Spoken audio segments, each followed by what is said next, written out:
Welcome everyone to the first meeting of 2026 for our Governmental Accounting Standards Advisory Council. My name is Rob Hamilton. I serve as your chair, and it is a real pleasure to welcome you here today. Looking forward to the meeting and all the content and the conversation that will be happening today.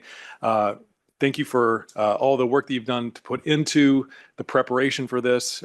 This is always such a great discussion, getting an opportunity to share our perspective to the board and the staff. And this is one of my highlights for the spring, and I trust it is for you as well. So again, appreciate all that has gone into it and appreciative of all the time and effort that you're putting into to make these meetings. A couple of housekeeping items before we move on to some introductions.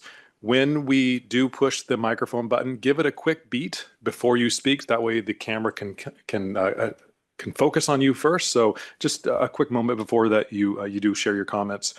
We are going to start with some introductions. So if you could say your name and your title and the organization that you represent. And we're going to just go around the room. I'll start on my left. And then after that, we'll have some minutes and then we'll move on to the rest of the agenda. So I'll start again one more time. Rob Hamilton. I am the state controller for the state of Oregon, and I represent the National Association of State Auditors, Comptrollers, and Treasurers. Thank you, Rob. I'm Harriet Richardson. I am the retired Inspector General for the San Francisco Bay Area Rapid Transit District, and I represent the Association of Local Government Auditors. I'm Chris Jumper. I'm from Assured Guarantee. I'm Managing Director, focus on utilities, public power, water and sewer. I'm David Goldman. I'm the Deputy City Administrator and Finance Director for the City of Oak Harbor, Washington. I represent the National League of Cities. Good afternoon. I'm Kimmy Ellen. I am the Managing Partner of Benford Brown & Associates, a public accounting firm headquartered in Chicago, and I am here representing NABA Inc. Hello, my name is Debbie Miller. I am the Chief Fiscal Officer for the Illinois State Treasurer. I am representing the National Association of State Treasurers. Good afternoon. I'm Jamie Wayman. I'm the Executive Director of the Tennessee Consolidated Retirement System and represent the National Association of State Retirement Administrators. Good afternoon. Robert Scott, GASB Board Member. Good afternoon. Diane Ray, GASB Member. Good afternoon. Paulina Aro, GASB Staff. Good afternoon. I'm Ryan McDonough, GASB Academic Fellow. I'm Kara Deanna, GASB Staff. Good afternoon. Hattie Mitchell. I'm CFO for Forest County, Potawatomi in cold, snowy Wisconsin. I'm representing NAFOA.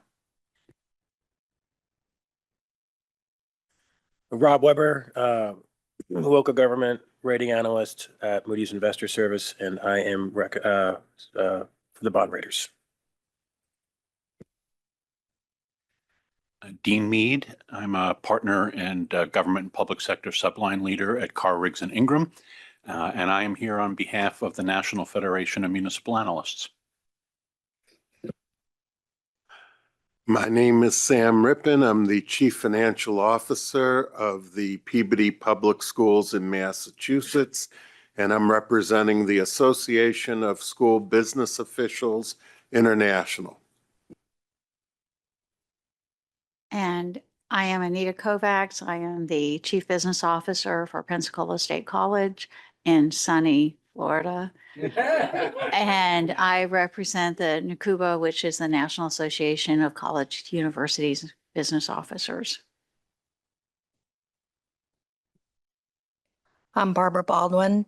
I work for the North Carolina Office of State Budget and Management. I am the Executive Director of the North Carolina Internal Audit Council, and also I'm the Internal Audit Director for OSBM, and I represent the National Association of State Budget Officers.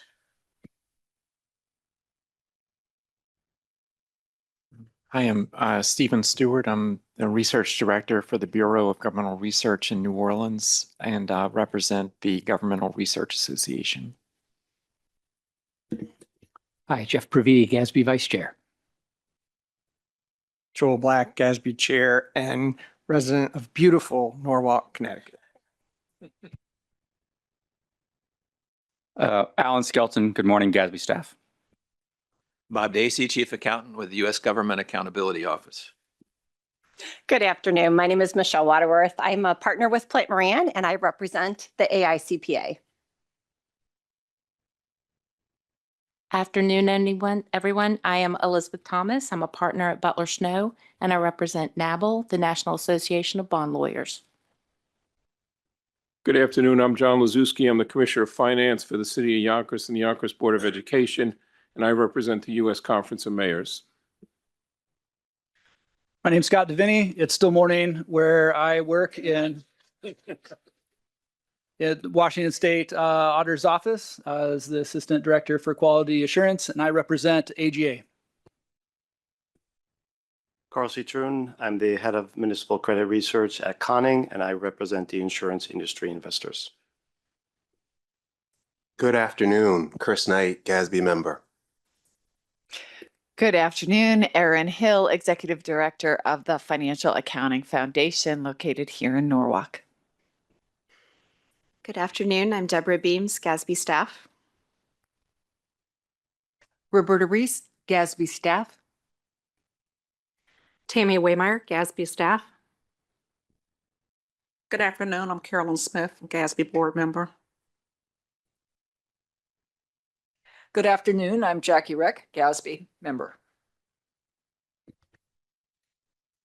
Chris Clark. I am the legislative auditor for the state of Kansas. I am representing the National Council of State Legislatures.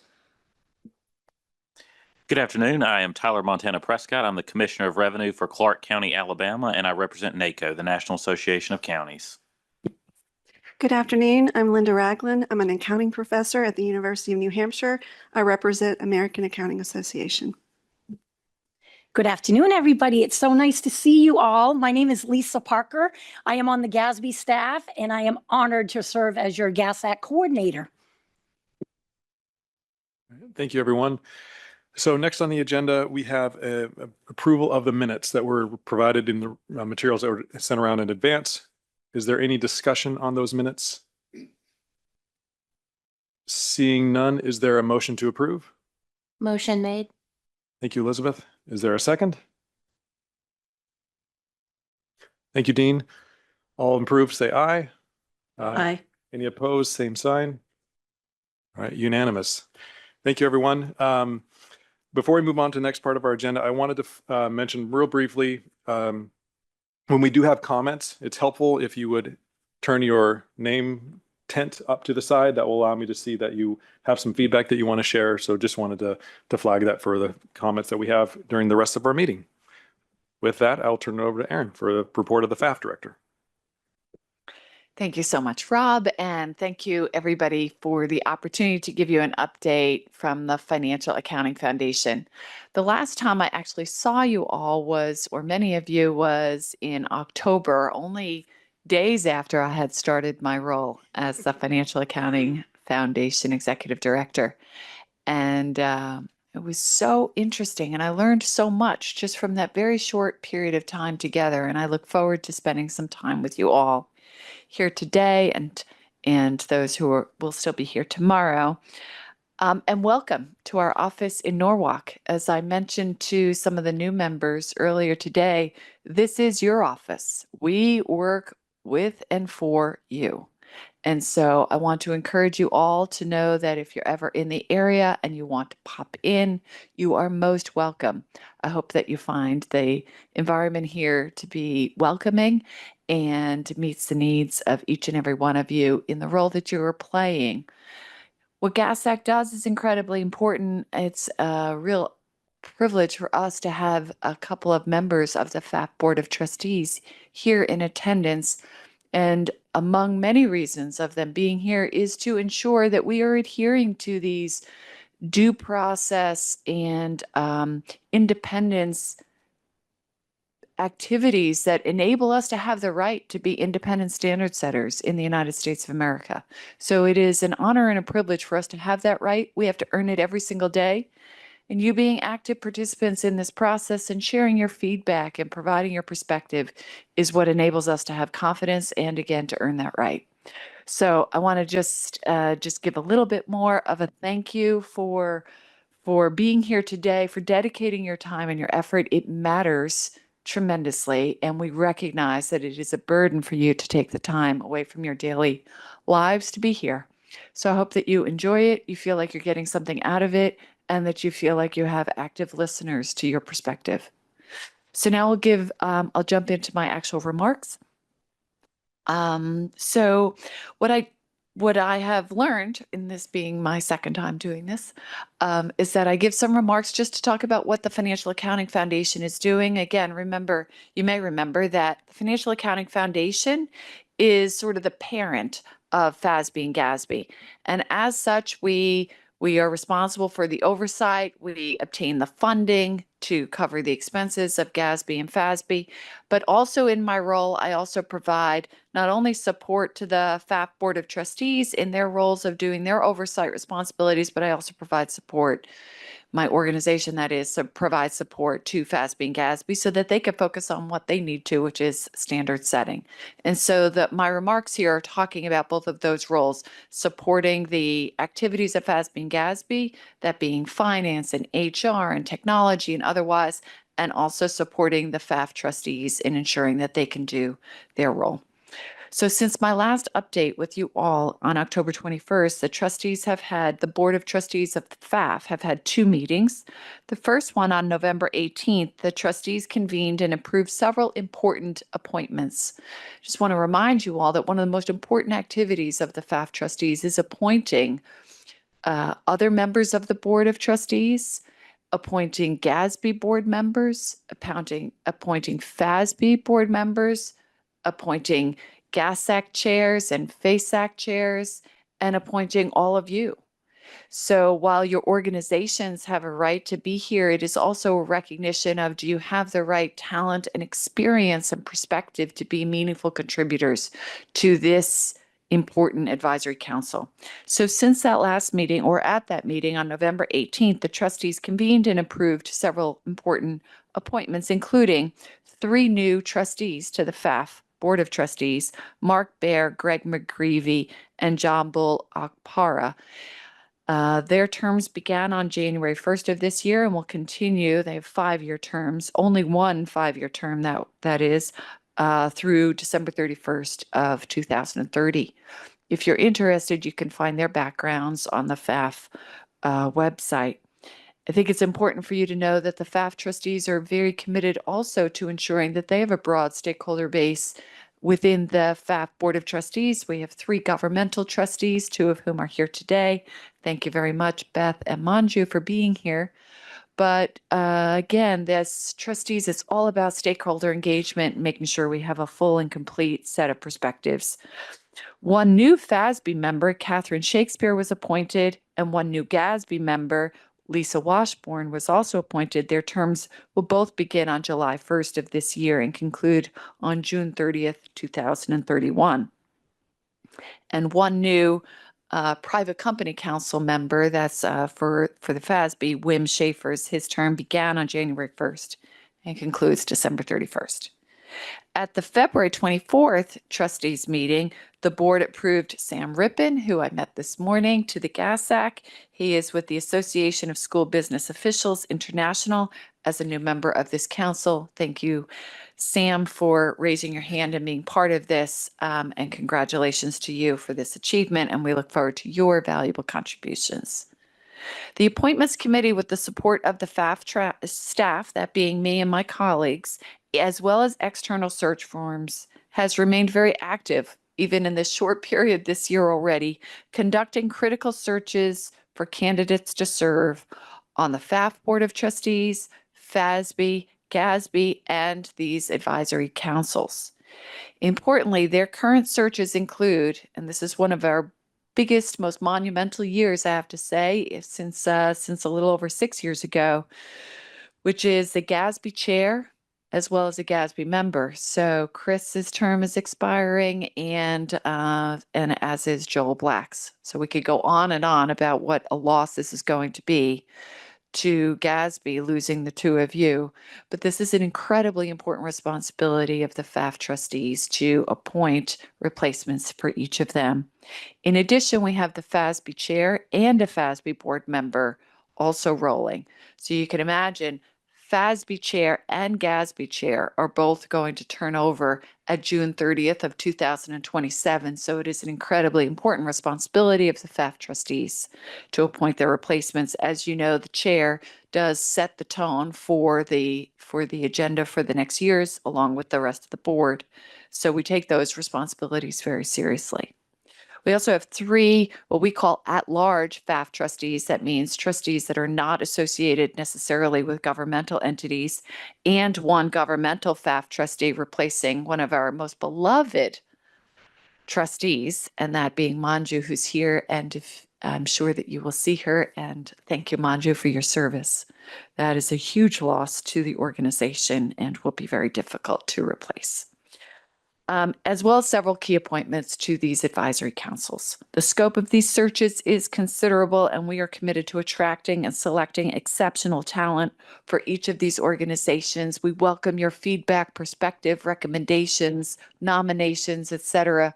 There's no better way to find someone than to have someone who one of you says this person would be outstanding. So we welcome that. Please don't ever hesitate to reach out to me directly. You'll see me around. I'd love to get your names. Fortunately, many of your organizations that you're associated with have provided feedback and names as well.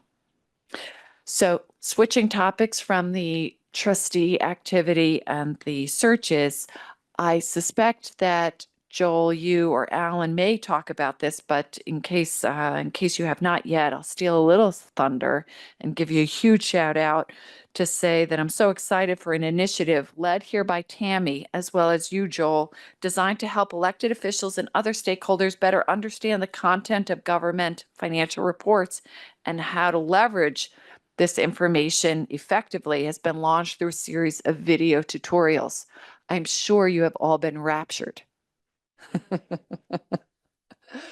Truly, it is a remarkable investment that GASB has made with the support of our team in communications to put these out there. I know that they'll talk more about it, or I hope that they do, because again, all day, every day, we have to make the information useful for our constituents, but also to just show that we're listening and we are relevant. The work that we do, all of us together, is relevant.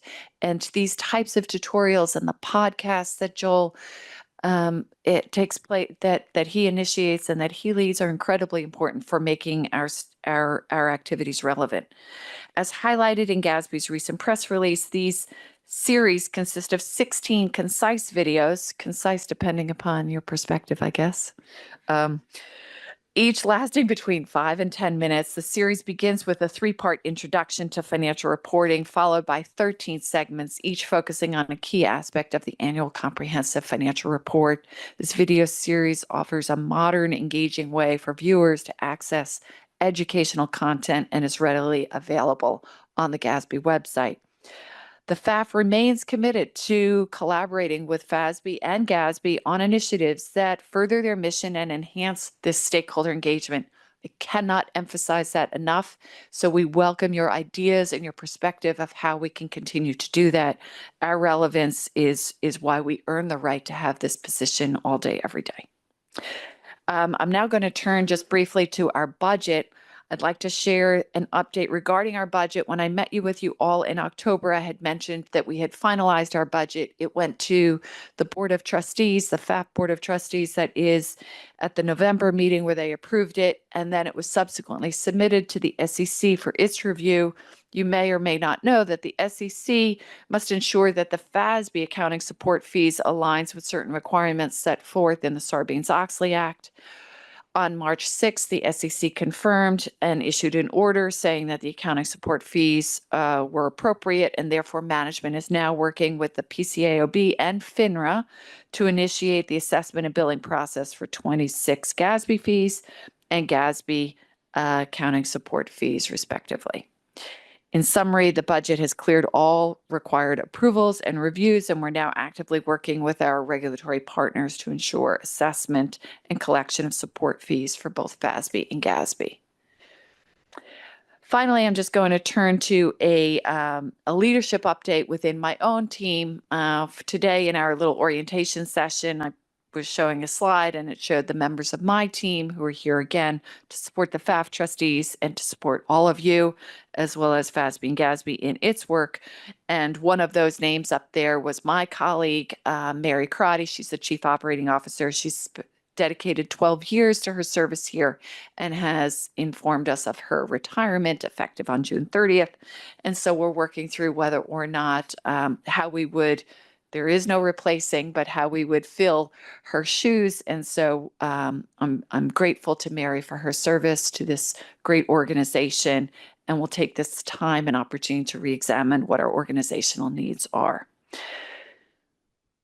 With that, I think I will conclude my report, but open it up to any questions or comments or feedback that you may have. Again, we're here to serve you, and I just want you to know, if not now, then over the course of your time here, please never hesitate.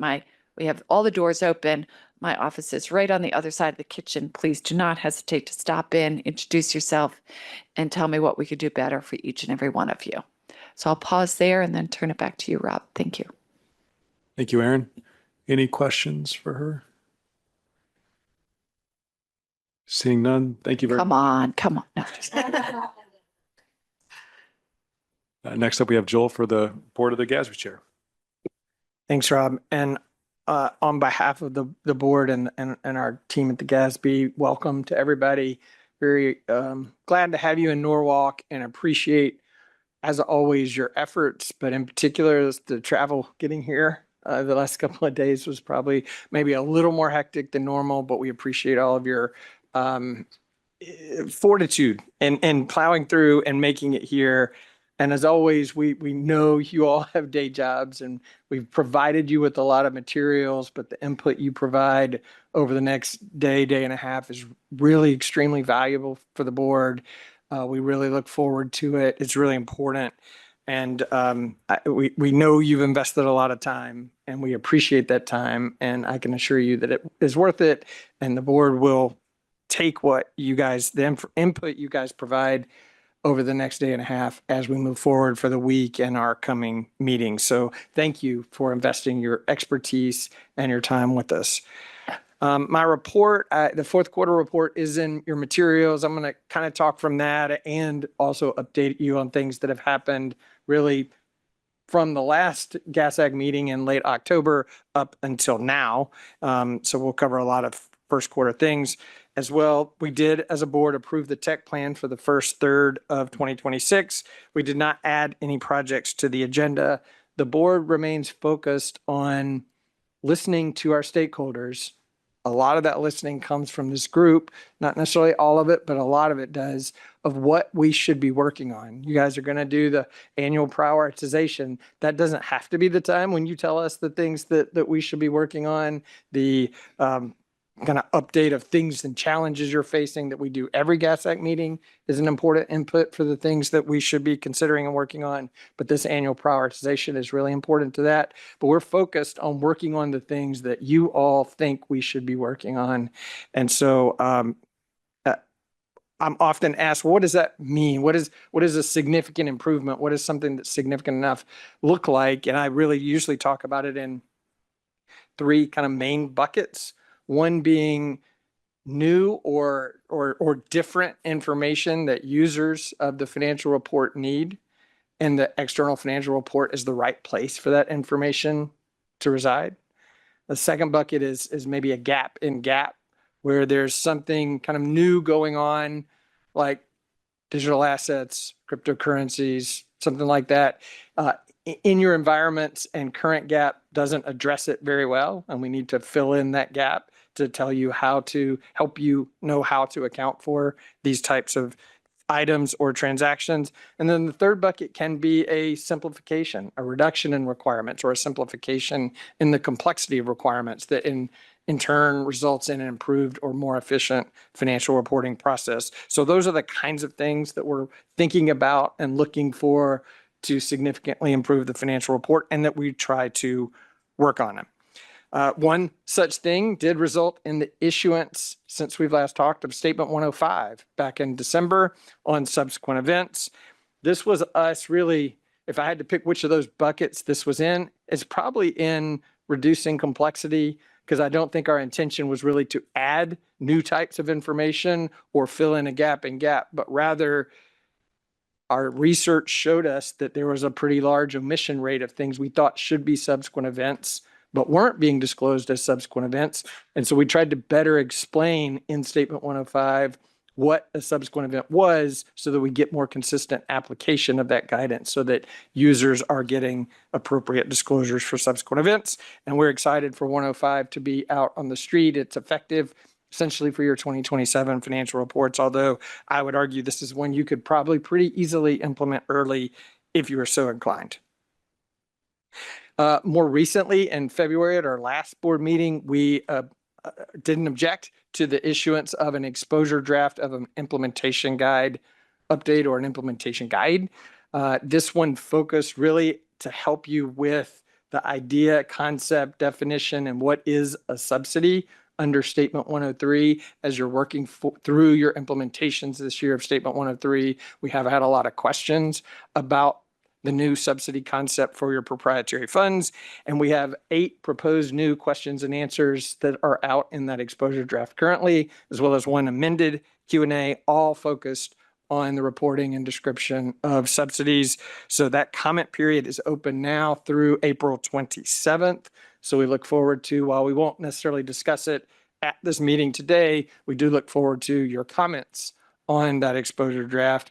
And our goal would be to take those comments, look at anything we can improve in those proposed Q&As and get it out as close to June 30 as we can. It will probably be after June 30th, I would expect, based on the timing, but as close to June 30th as we can so that you have final implementation guidance as you're implementing Statement 103. If you look, we only have currently 4 standard setting projects. The implementation guide I just talked about being one of them. The other 3 you will hear updates on, and we will get some feedback from you on where those projects are. Those projects being infrastructure, of which you are going to give us feedback on an exposure draft that the board will be considering actually later this week at our board meeting on that project. Our going concern severe financial stress project is moving along. We did extend out the timeframe so that we can interact with, in particular, the Auditing Standards Board and the AICPA and the comments that they've provided on that. But we look forward to your thoughts on some important discussion items the board is considering around this time on that project, and we'll hear about that later today. And then our revenue and expense recognition project continues, primarily most recently being focused on measurement principles, and we look forward to your feedback there. One project that is on our technical plan, although not necessarily a standard setting project, isn't a standard setting project, and we aren't talking about at this meeting, is our voluntary digital financial reporting project, or our taxonomy project. That project does continue to move forward. Our team is making great progress there. I think we talked about this back in October, but we formed a currently 19-member consultative group made up of preparers, auditors, users, and technologists. That group is meeting at least quarterly with our taxonomy team and providing really good input. In fact, that consultative group met with the board at its December meeting to provide input to the board itself.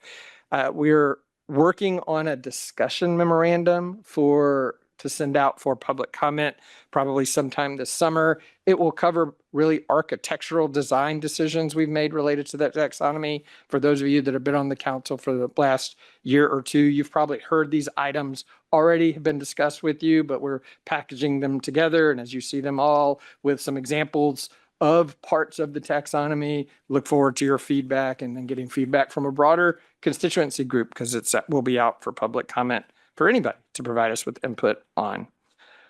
I think with that, I was going to talk about the educational videos. Aaron covered them pretty well. So I don't have much to add. I guess I would add they are layman's terms. I think Tammy, if you haven't watched them, Tammy does a great job. There is no you never see Tammy. It's her bringing up that, not that that would be a bad thing. That doesn't sound great. But she brings up an example ACFR, and she's it's like a whiteboard. She's drawing on it. She's highlighting as she talks about that part of the ACFR. So it's really, I want to say interactive. You don't actually interact with it, but it feels more interactive. So it's really engaging. It is meant, for layman's terms, for elected officials, although a citizen, anybody could really use it. We've had a really great, we just released them maybe 2 weeks ago-ish. We've had a really great response from many of your organizations because we got the emails out. Many of your organizations have or will be putting them in newsletters, advertising them, et cetera. GASAC in particular has a direct link to our webpage from their webpage as a resource. So these have been really well received, but certainly if some of you haven't heard about them and would like to share them with your constituency group, please let us know. We'll be happy to send you whatever links. They're on our webpage. They're downloadable. They should be easy to find, but we're happy to facilitate that in any way you want to. We certainly think and hope that these videos will be used. With that, Rob, I will be happy to answer any questions, but otherwise concludes my report. Thank you, Joel. Any questions? Seeing none. All right. Thank you again, Joel. Next up, we have the Revenue and Expense Recognition Project, and I'll turn it over to Diane to introduce. Thank you, Rob. I'll start with a brief review about the Revenue and Expense Recognition Project. It's built on 3 components, as I'm sure you all remember: categorization, recognition, and measurement. We've worked our way through categorization and recognition, and we continue to peel back the layers on measurement. Today, staff will walk us through allocation of consideration and how that filters down from the binding arrangement to the transaction level and allocated below that depending on the categorization. Next will be contingent consideration, and staff will discuss 3 options on how to account for contingent consideration. Lastly, staff will discuss collectability. You may not have realized that there are so many facets to consider when it comes to collectability. Now I will turn it over to staff. Thank you so much. Good afternoon, everybody. And as Diane just introduced, this project has walked through the 3 major components of the revenue and expense recognition model: categorization, then recognition, and now we have been focusing on measurement, which the board has spent, I will say, a significant time in the past couple months on recognition. At the last GASAC meeting, the GASAC did provide feedback regarding some foundational principles regarding measurement and also components of consideration. That is, types of consideration that's included in a binding arrangement. The GASAC discussed fixed and variable consideration, significant financing components, and consideration payable to a customer in October. Today, the topics of this meeting will continue to focus on measurement, and we'll talk more about components of consideration when we talk about contingent consideration. But first, we are going to talk about allocation of consideration. And this was discussed briefly at the last GASAC meeting as an introduction, but at that time, the board had not made any tentative decisions related to allocation at that point. So what we mean by the allocation of consideration is on this slide, and that is a government would take all the consideration included in its binding arrangement, which would be what we would call the total binding arrangement amount. And then that total binding arrangement amount would be allocated to each transaction within that binding arrangement. Then the total consideration for that transaction would then be further allocated to each recognition unit of account within that transaction. So if you have a Category A transaction, we're looking at each performance obligation. And then for Category B, the recognition unit of account would depend on the type of transaction if that recognition unit of account was something further disaggregated from the transaction itself. As an overarching approach to allocation, the board made a tentative decision at its February 2026 meeting that the total binding arrangement amount should be allocated to each recognition unit account as how I just described it.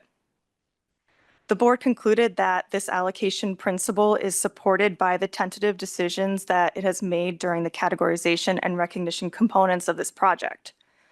During development of categorization, the board tentatively decided that the transaction, not the binding arrangement, is the categorization unit of account, and that one binding arrangement may give rise to multiple transactions. Additionally, during the recognition component of this project, the board also made tentative decisions regarding recognition unit of accounts for both Category A and Category B transactions. And if consideration in a binding arrangement is not allocated to each recognition unit of account, those tentative decisions to date may not be operable because there are different recognition principles associated with each recognition unit of account. So with that, I'm going to pause here to pose the first discussion question. Do you agree with the board's tentative decision that the total binding arrangement amount should be allocated to each recognition unit of account, and why? All right. Feedback for Kara. Scott? Scott Deviney, AGA. Agree. Seems very reasonable, logical. We assume there's going to be some practical expedience similar to what we see with leases or SPIDAs. Thank you. Michelle? Michelle Waterworth, AICPA. We also do agree and believe that it results in the allocation at the appropriate level, both for Category A transactions, which would be allocated at the performance obligation level, and Category B transactions, which would be allocated at the transaction level.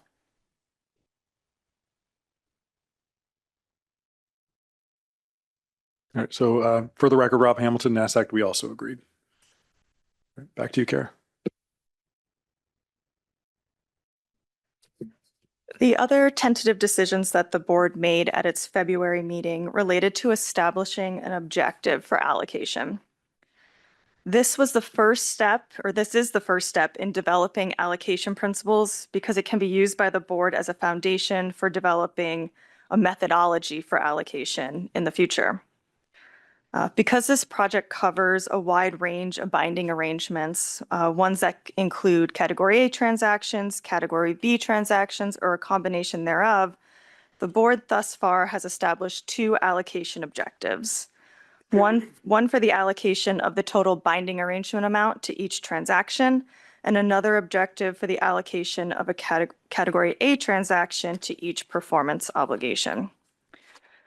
I will note here that the board did not make a tentative decision regarding an objective for allocating Category B transactions, as that was just not a topic that they deliberated at its February meeting. So when it comes to the first objective, the board tentatively decided that the objective would be for a government to allocate consideration within the total binding arrangement in a manner that provides a faithful representation of the economic activity in each transaction. So that is the categorization, or I'm sorry, the board believes that this objective aligns with both categorization principles that have tentatively been decided upon. So that is the categorization methodology differentiates between Category A and Category B transactions. Category A transactions are those in which each party has substantive rights and obligations in relation to one another, and Category B transactions do not exhibit such interdependent rights and obligations. This distinction reflects the difference in the economic substance and economic activities of each transaction as intended by the parties in the binding arrangement. And if the economic activity is ignored, there's a risk of misrepresenting the nature of transactions. So for example, inadvertently treating a donation, a Category B transaction, as if it were part of a performance obligation.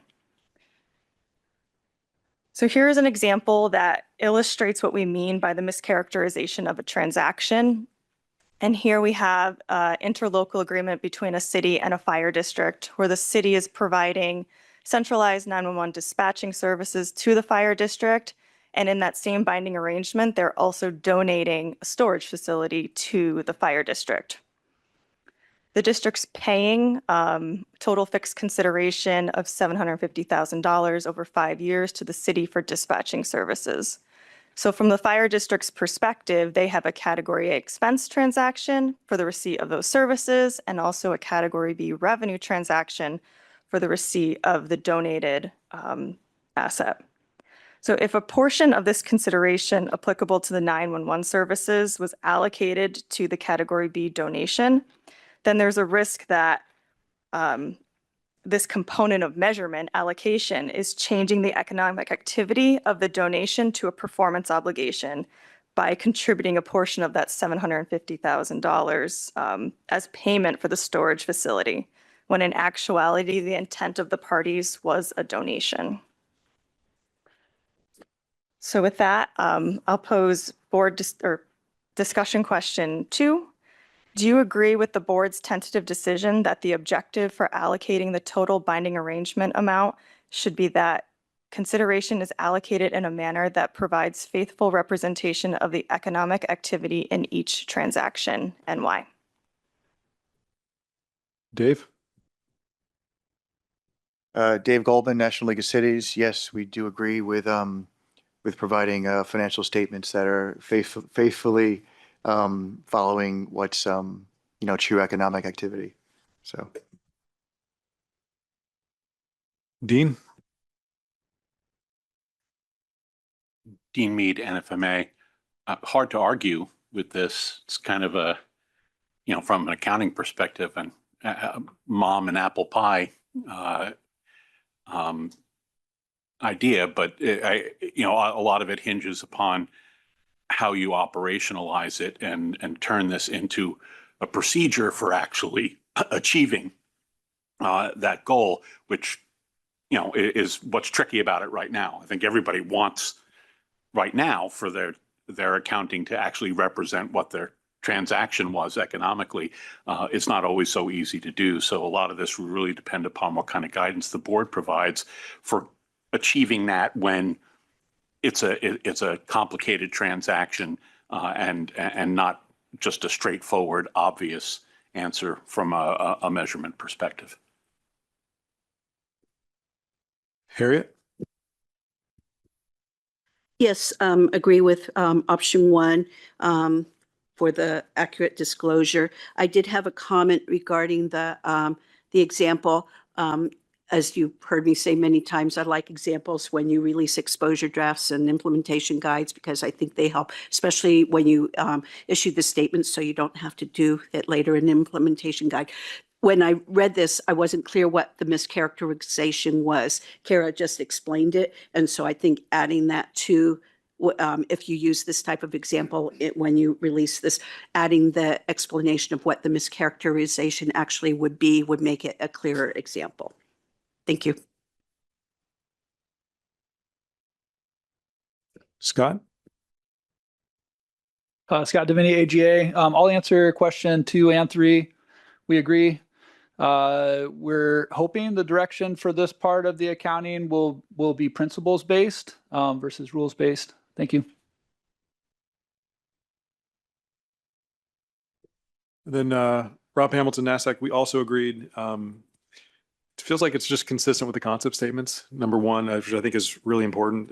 Paragraph 64 covers the reliability, and it says it should faithfully represent what it purports to represent. And that seems to be really at the crux of what's happening here. So I'm supportive. Thank you. For Category A transactions, the board determined that the allocation of consideration should directly align with when control of the distinct good or services is transferred to the customer. And this approach is consistent with the recognition principle that the board has already tentatively decided upon, which is recognition occurs when a government or seller transfers control of a distinct good or service to the customer. Aligning allocation to what the seller is entitled to for satisfying each performance obligation allows measurement and recognition to work together consistently with this project. Discussion question number 3. Do you agree with the board's tentative decision that the objective for allocating the total transaction amount of a Category A transaction to each performance obligation should be to allocate the consideration as an amount that reflects what the seller is entitled to for transferred control of a distinct good or service to the customer, and why? Michelle? Michelle Waterworth, AICPA. Yeah, we agreed with that. We thought that it does make sense in concept that this ties recognition to performance for category A by aligning recognition with the timing of the transfer of control. So makes sense. Dean? Dean Mead, NFMA, can I ask a question? Could you say a little bit more about what is meant by what the seller is entitled to? Because I think that we're inclined to say this sounds great, but a lot of it hangs on how you interpret the meaning of what the seller is entitled to. So sure, we're still working an awful lot in determining all the components of consideration. One thing that we can tell you is, for example, collectability at the moment is one of the aspects of it. And in the FASB side, they included bad debt expense and revenue. We would not. Our proposal, of course, the board will be deliberating later on this week, but the proposal is to not include collectability the way it has been today. So I think that it was one of the trickiest words that we were trying to work through in this proposal is to communicate that it's the components of measurement that we're putting together. So Kara, walk us through the allocation. So we're still building the total binding arrangement amount. You've seen fixed consideration, variable consideration, you've seen discounts, you've seen financing components and all those pieces. You have a total, and then you split it among. That's as far as we have got to it. But I think we need to circle back when we have all the components, particularly as you know, you have in this section discussions around not only collectability, which is very important in this piece, but the contingent consideration. And so as the board makes tentative decisions to those final pieces of measurement, those words would be further refined and potentially elaborate to be, like you said, put more emphasis on what the board intends with that. Thanks, that's very helpful.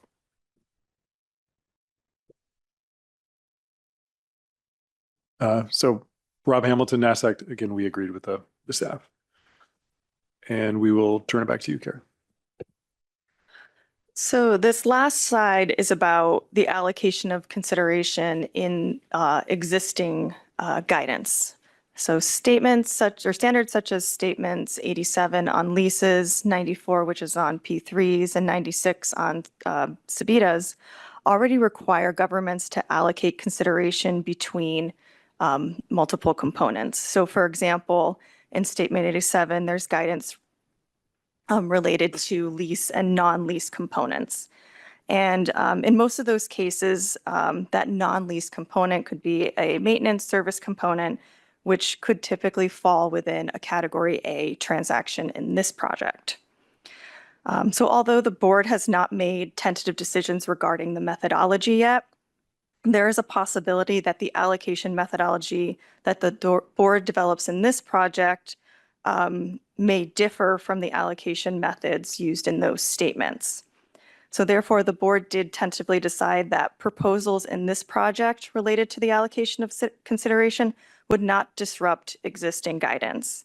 And this is based on the board's belief that those allocation approaches and practical exceptions in those statements represent those underlying activities, and that judgment should remain intact. So number 4, discussion question. Do you agree with the board's tentative decision that allocation methodologies and practicality provisions in existing guidance, specifically those in statements 87, 94, and 96, should remain intact and not be disrupted by the proposals in this project, and why? Dave? Thank you. David Goldman, National League of Cities. Yeah, we strongly agree with preserving the existing guidance in those statements.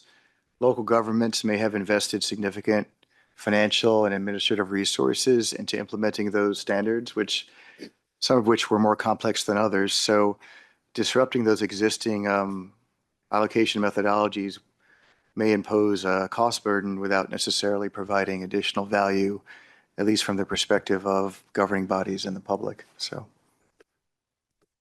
Dean? Dean Mead, NFMA.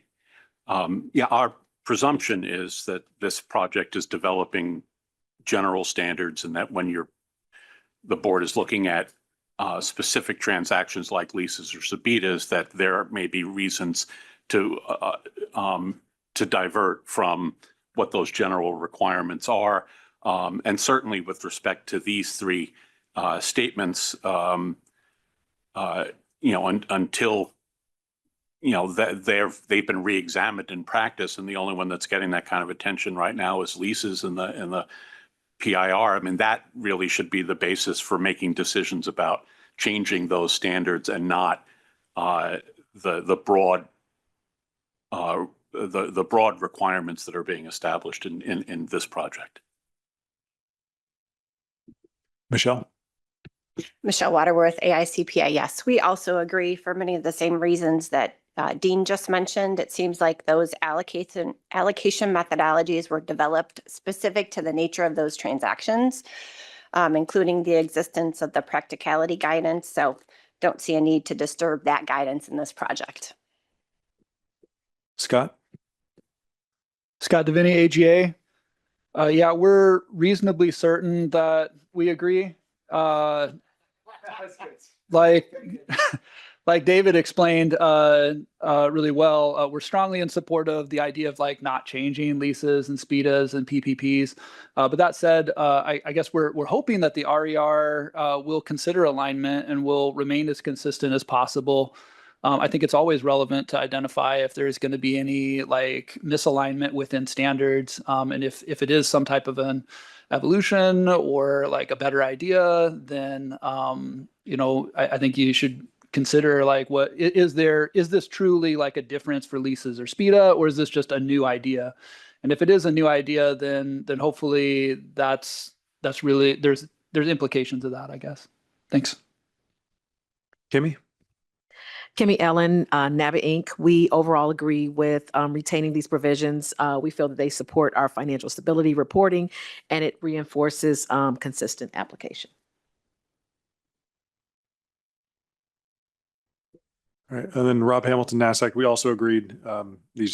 They're well understood. We think this is an established approach to these standards, like it's been said before, so we were in agreement. All right, then back to you, Kara. I'm going to now turn it over to my colleague Ryan, who's going to walk us through the remainder of the discussion.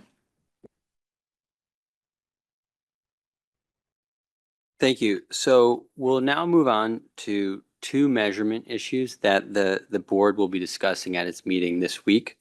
The first measurement issue is related to contingent consideration, and the related issue of constraining estimates of variable consideration. And the second is related to collectability. So at its meeting this week, the board will consider whether variable consideration that, if included, would increase the total binding arrangement amount, and that depends on the occurrence or non-occurrence of a future event, should be included in the total binding arrangement amount.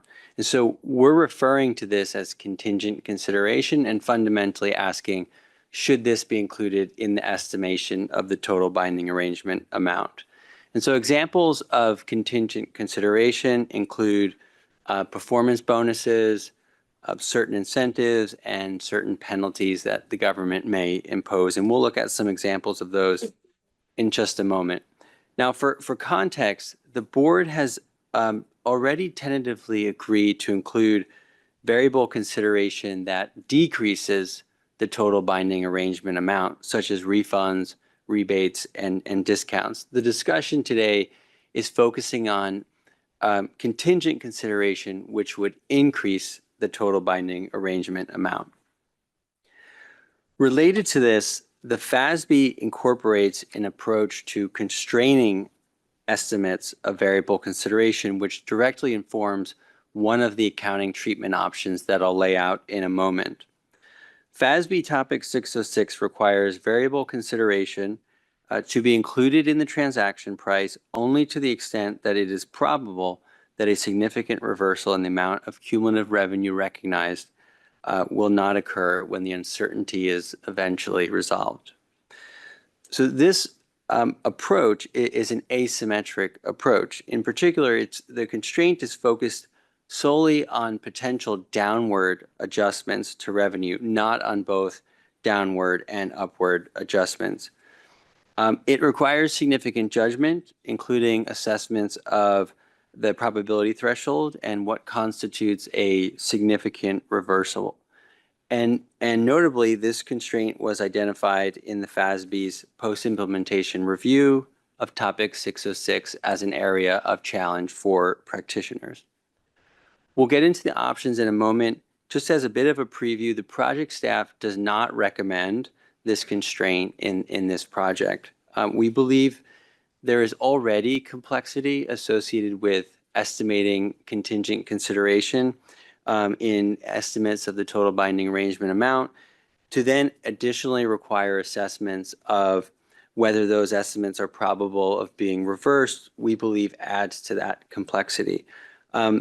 Additionally, we believe that the constraints focus on only downward adjustments is perhaps not as relevant in the governmental environment, because governments generally lack the incentives to overstate revenue that firms may face, and the conceptual framework focuses on interperiod equity, meaning that both upward and downward adjustments would be equally relevant in the governmental environment. We believe that a more simplified approach can be achieved, and we'll discuss that in just a moment. Before we do that, I want to share two examples to help highlight what we're talking about. In the first example, a state government enters into a contractual binding arrangement with a local government to construct a bridge.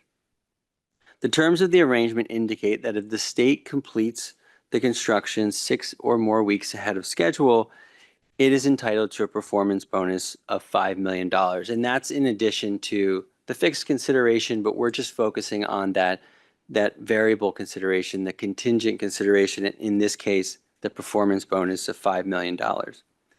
So the question is, should that performance bonus be included in the estimate of the total binding arrangement amount for both the state government, so that would be in its receivable when the receivable is recognized, and for the local government, so in its payable when the payable is recognized. This example highlights the measurement uncertainty associated with contingent consideration. In particular, the uncertainty is only about how much the government is entitled to receive, or obligated to pay in the case of a local government, which we believe can be addressed through estimation. Regarding recognition, there's only one performance obligation that triggers the recognition of a receivable, and that's the construction of the bridge. Completing the construction ahead of schedule is not an additional performance obligation. There's no distinct good or service that is being provided. The bonus only informs how much the government is entitled to receive, which we believe is a measurement issue. In the second example, a town imposes a property tax with quarterly installments due throughout the fiscal period. Once an installment becomes delinquent, it's subject to a penalty. So the question is, should the town estimate those penalties and include them in the estimate of the total binding arrangement amount? And the answer to these depends really on the accounting treatment option that is selected. So we've identified 3 accounting treatment options, although the third option, as I'll discuss in a moment, is also modified to what we call option 3A. So let me walk through these options now. Option 1 would include contingent consideration in the estimate of the total binding arrangement amount, and that would be subject to a constraint on the contingent consideration. As I discussed a moment ago, the project staff does not recommend option 1 due to what we believe is unnecessary complexity and limited applicability to the governmental environment. Option 2 also would include contingent consideration in the estimation of the total binding arrangement amount, but without the constraint included. In this case, the inclusion of the contingent consideration would be subject to a probability threshold. So part of the rationale here is consistency. Conceptually, there's no difference between variable consideration that reduces the total binding arrangement amount, such as discounts and refunds, which the board has already tentatively agreed to include through estimation, and variable consideration that increases the total binding arrangement amount, such as performance bonuses. Treating them symmetrically achieves consistency in financial reporting, and when combined with the probability threshold, we believe that it achieves a similar outcome to option 1 through a simpler mechanism. So rather than asking governments to first estimate contingent consideration and then assess whether those estimates are probable of not being reversed, option 2 incorporates a probability threshold that limits the extent to which contingent consideration is included in the estimation of the total binding arrangement amount. Now, with respect to the probability threshold, the project staff recommends a threshold of probable. This would maintain consistency with the existing guidance in Statement 62, which relies on probable as a threshold, including for collectability, which is another measurement issue relevant to this project. It also would avoid the complexity of having multiple probability thresholds if probable were retained for the collectability guidance, but a different threshold were selected for contingent consideration. And we also are going to recommend that the probability threshold for contingent consideration, collectability, and refundability be probable. And that's one of the discussion questions that we'll get to in a moment. So we recommend option 2. And before concluding, I'll cover option 3 and the modification, which we're calling option 3A. So contingent consideration would not be included in option 3 in the estimation of the total binding arrangement amount until the uncertainty related to the future event, condition, or other factor is resolved. So this approach is symmetric, and with respect to revenue transactions, this approach would be considered conservative in that the government would not incorporate uncertain amounts, such as those related to performance bonuses, in the total binding arrangement amount. However, this approach would not be conservative on the expense side. Consider the bridge example. Specifically, from the buyer's perspective, the local government. Under option 3, the local government would also not include the performance bonus until uncertainty is resolved. In an expense transaction, the conservative outcome would be to include the contingent consideration sooner, and that's where we get option 3A, which would be to include contingent consideration on the expense side, subject to a probability threshold, as discussed in option 2, not include it until the uncertainty is resolved on the revenue side. This approach would be what we're referring to as consistently conservative, and would be consistent with the contingency guidance, but we believe would add some additional complexity. With that, I will go to the discussion questions, and what I'll do is I'll pose questions 5 and 6 first, and then we'll move to questions 7 and 8. So question 5 is, do you agree with the project staff's proposal that contingent consideration should be included in the estimation of the total binding arrangement amount consistently and symmetrically as described in option 2, and why? And do you agree with the project staff's proposal that constraining estimates of variable consideration should be excluded from the project, and why? Feedback for Ryan? Sam?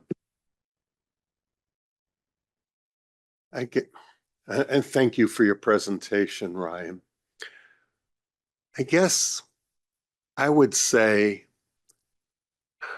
personally, I guess I would wonder why you didn't consider 3A. I guess in my role in local government, especially given the financial picture, I would think we'd want to be conservative with respect to being conservative on understating revenue and being conservative of overstating expenses, I'd like to be pleasantly surprised.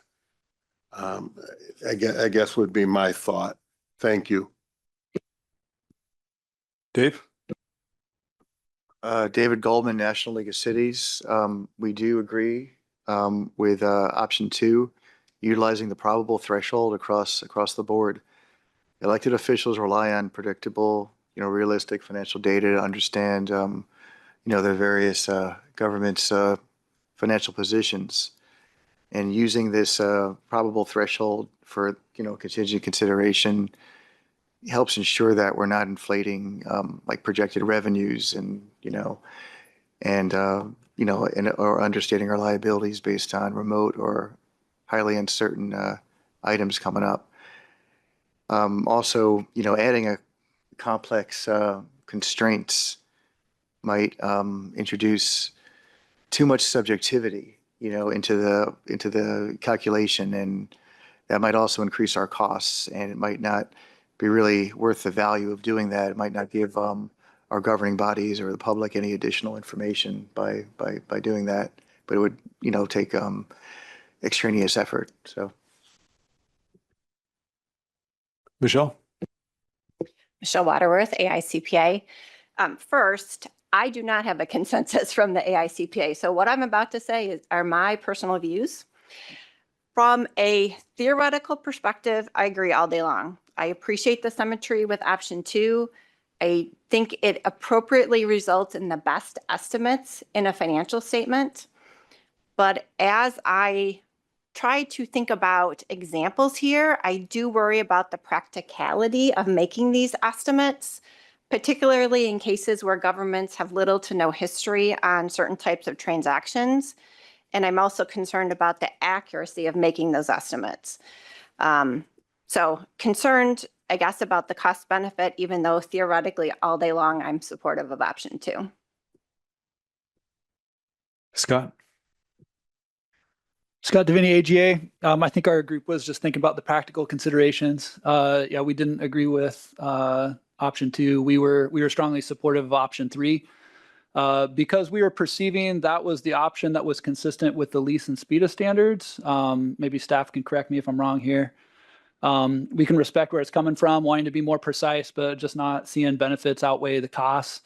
And I do agree with Ryan's comments. Unlike private companies, revenue recognition is just much lower for governments. Not saying that there's no risk, but it's not like there's quarterly earnings calls or stock options or anything like that, among other factors. I would say regarding symmetry, I'd argue that there's a greater potential for asymmetry when estimates of contingent or variable consideration are introduced, just due to the likelihood of different estimates being made by each party. And with regard to conservatism on the expense side, good point. But I don't think a bridge project is a good one to try to make that point, because those projects are probably going to go over budget anyways for not the performance bonus. Yeah, I mean, if we're not estimating like over budget or change orders, then why would we estimate the performance thing? But that's all. Thanks. Dean? Dean Mead, NFMA. Well, those were really good comments by the last few, well, everybody who's spoken so far on this question has given me something to think about. And so I was prepared to say, that I agree with option 2. But I am concerned about being able to apply this to non-run-of-the-mill transactions along the lines of what Michelle was saying.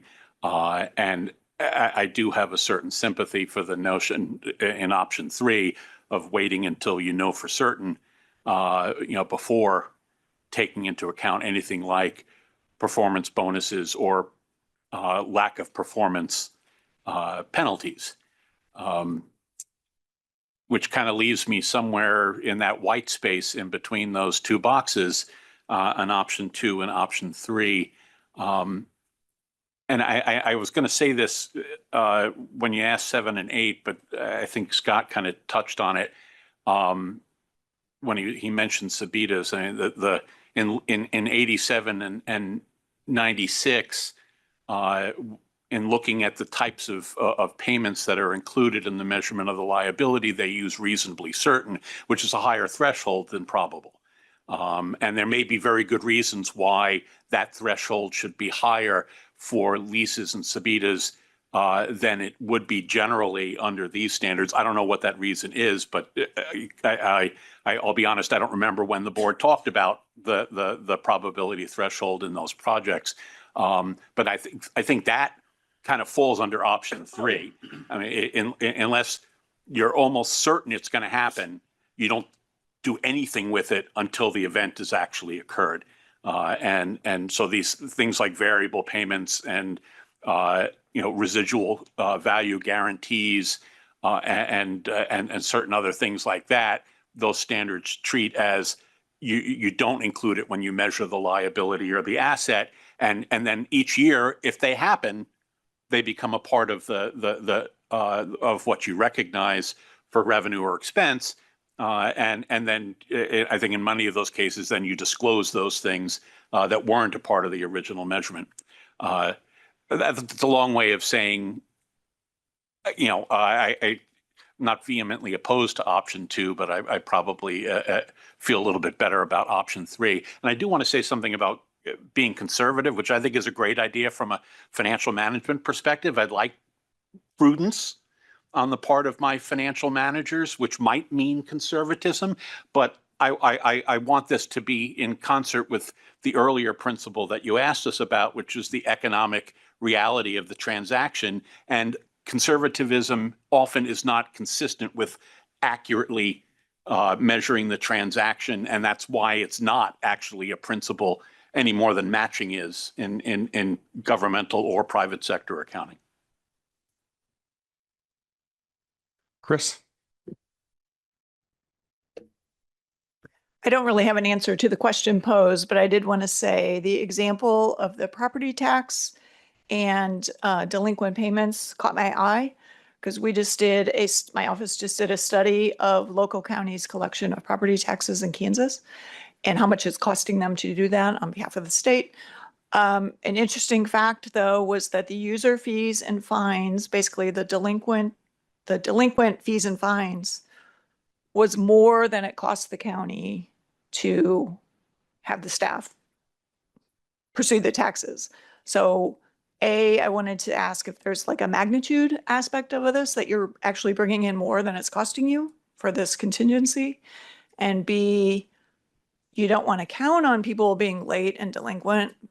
That's not a good thing, but it's significant, and it significantly affects your cost of operation. So just food for thought. Darren? Darren Tarleton, HFMA. I strongly agree with option 2 and excluding the significant reversal constraint from the project. I think option 2 should get you to the right answer for same answer as option 1 generally. The FASB significant reversal has been very confusing in implementing, and I think it's a measurement question, not a recognition question. And in the healthcare environment, everything feels like variable consideration, and what's contingency truly versus just variable consideration. So getting to the right measurement, I think probable is the right threshold to establish as well. Thank you. Anita? Anita Kovacs, Nakupo. I think that option 2 provides a really pretty conceptual picture. I really just don't think it's very practical, because if you're a preparer and you're sitting trying to figure out one transaction, you're not going to have any idea about what the weather during that construction project is going to do. And if you sit in Florida, where we sit, we're always going to have a hurricane likelihood, and they're not infrequent, and they're very common. And we plan around having hurricane potentiality, because we don't ever plan to have an open building during hurricane season, because it's likely to just create bigger problems. So we would never bet on anything, because that's really what you would be asking a preparer to do, trying to figure out probability of success. And my accountants are not gambling people. We never go and make any money in Las Vegas. So I just think that you're asking the wrong set of people to make gambling bets. And the 3A approach, where it's very conservative, while it may not be conceptually pretty, just seems to better represent what you would want accountants to do. Tyler? Tyler Montana Prescott with NACO. Following up on the property tax example, I am also serve as a tax collector of my county, and for the past 5 years, I can say that our delinquency is, fairly steady, and it is something that is predictable. So I think if there is data to back up, the constraint or whatever we're budgeting, it is important because we do budget based off of knowing that we're going to have X percent delinquent at a certain amount when we're making our budget, because we know we're not going to have that money to expend earlier in the budget year. And, we actually spend more money collecting the delinquency than usually the delinquent amounts. My staff back home right now is chasing, $2 tax bills that we're spending money on because we have to collect those. But, I think as long as we have data to back it up, and I can say in my 5 years, every year it's the same amount, same partial count, you can budget for it. Chris? Chris Jumper, bond insurers. So the symmetry of two makes sense, but the question we had was, who establishes the probability threshold? And it just creates a level of hope and trust that I'd rather be a little more conservative on this. That was the responses that I got. So option 3 would be preferred. All right, Harriet?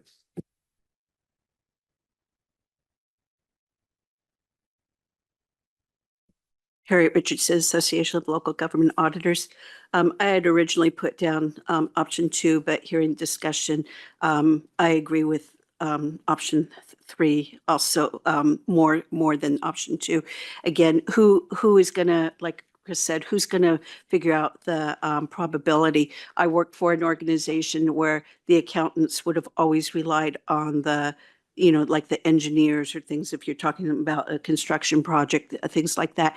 And they would not have been willing to estimate a probability. So I think you have to consider the organization. It's not just always as black and white as, can you do it? Sounds nice in reality, but I don't think it's always going to work. Thank you. Dean? Dean Mead, NFMA. I wanted to follow up on something that Tyler, the gentleman from Carr Riggs and Ingram's home state, had to say with regard to the property tax example, which is obviously a simple example, but in terms of looking at what the possible outcomes are after levying and billing a property tax, it's much more than just if they're late, they're 10%.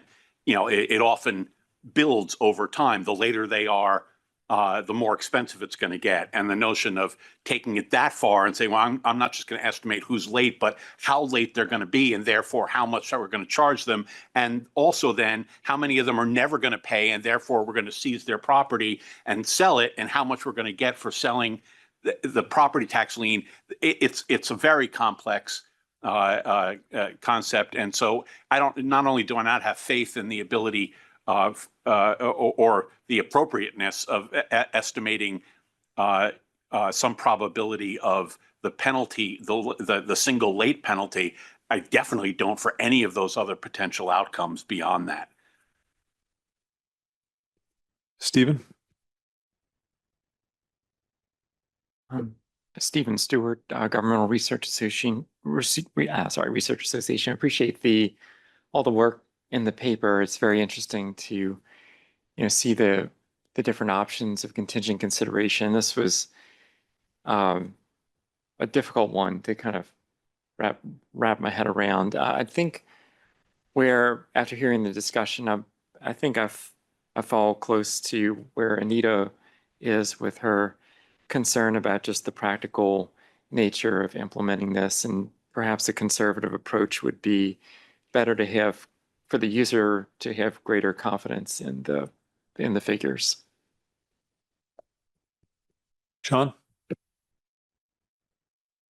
John Lazuski, U.S. Conference of Mayors. I think the examples are pretty divergent in the sense that the property taxes are more predictable because, as Tyler pointed out, and as we do as a regular exercise, we have a formula-driven record of our delinquent taxes, and that's more predictable than building a bridge, especially in the environment that we're in now, with tariffs and imports. I mean, how do you predict whether or not it's going to be on time? So I think you have to take a conservative approach in terms of the local government has to budget for the extra $5 million expense. And I don't think that the state could anticipate that kind of revenue coming in, considering all the variables that there are.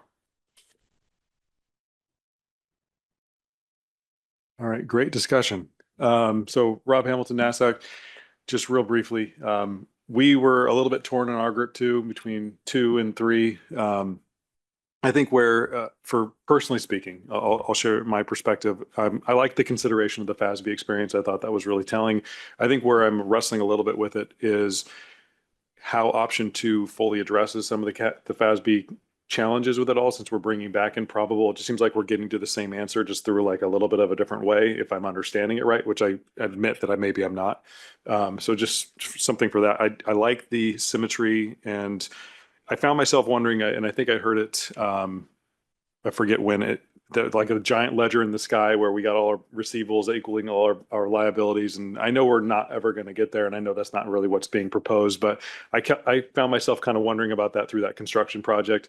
I know that's not an implied sense that we would have to make sure that we're in alignment with the contractor, but as those examples if they were to be put forward with I could see somebody interpreting that there was some expectation that I needed to be in alignment with my counterparties.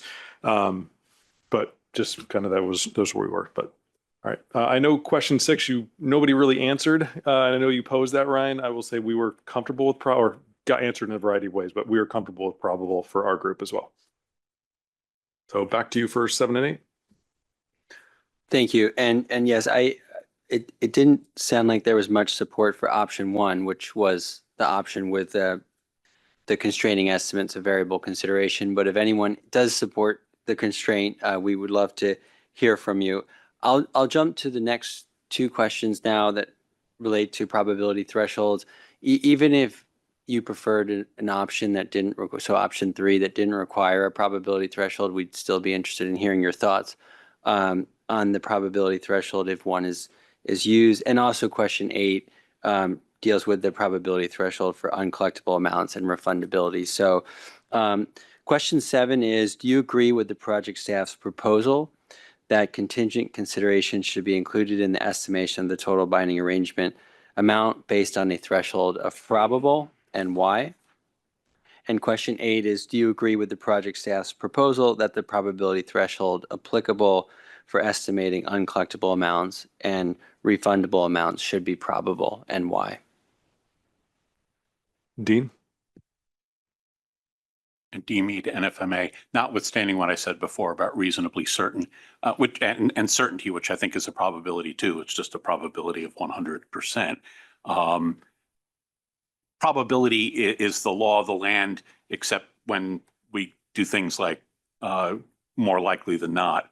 And in the absence of going back and actually doing some research on the contingency literature in our standards and the use of probable, which nobody wants to do. There's a reason why that's never gotten a high amount of support in the prioritization discussions. I just as soon leave things as consistent with that probable existing probable threshold rather than trying something out that is either above or below it.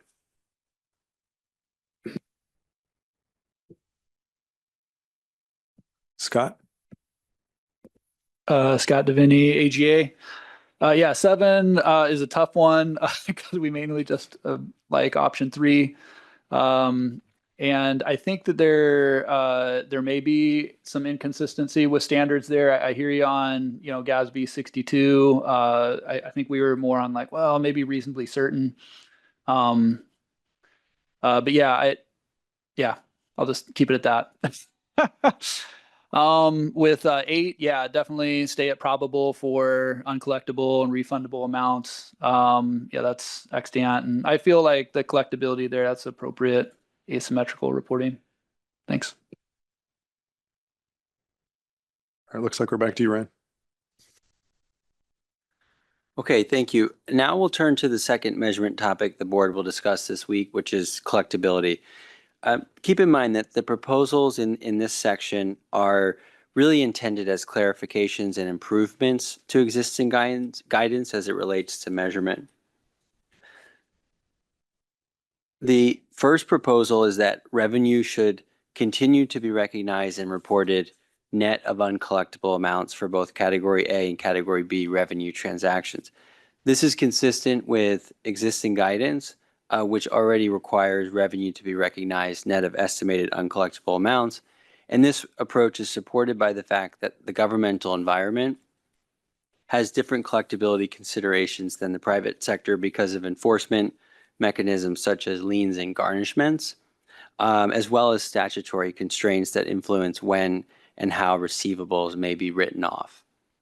Importantly, transparency regarding collectability would continue to be achieved through existing disclosure requirements under the contingency provisions of Statement 62. With that being said, in reviewing the existing guidance, the project staff observed that footnote 41 of Statement 34 permits governments to present revenue gross of discounts and allowances, which could be viewed as conflicting with the guidance to report revenues net of estimated uncollectible amounts. This inconsistency will be further exacerbated by the board's tentative decisions regarding measurement, because discounts and other components of variable consideration will now be incorporated into the total binding arrangement amount, so there will not be a separate allowance, if you will, for discounts. For this reason, the project staff recommends superseding footnote 41 of Statement 34 to ensure consistency within the guidance. The next slide addresses how the reduction of revenue for uncollectible amounts should be achieved. The project staff recommends that collectability be represented through an allowance for uncollectible amounts, which is a contra asset account that reduces the reported amount of receivables without directly reducing the recognized receivable. The project staff believes that it would be an improvement to specify the term allowance for uncollectible accounts. Currently, existing guidance uses terms such as allowance and valuation account for multiple purposes, which can obscure the intended collectability treatment. For example, valuation accounts are used in contexts beyond collectability, such as troubled debt restructurings. By specifying the term, the guidance is more clearly communicates the accounting treatment. Now, the project staff acknowledges that allowance accounts present somewhat of a conceptual challenge. A contra asset account is neither an asset nor a liability, and it doesn't have an independent conceptual standing. However, this challenge has existed for decades, and standard-setting bodies have consistently relied on allowance accounts as a practical way to reflect uncollectible amounts and recognize revenue net, and we're proposing to continue this approach. I'll now go through questions 9 through 11. I'll start with, I'll read all of the questions because they're sort of related. Do you agree with the project staff's proposal to retain existing guidance regarding recognition of revenue net of estimated uncollectible amounts for Category A and Category B revenue transactions, and why?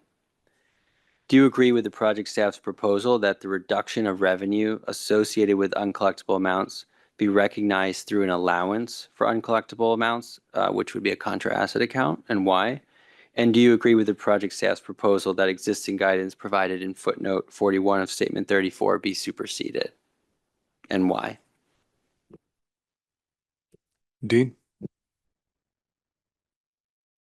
Dean Mead, NFMA. Can I ask you a quick question about footnote 41?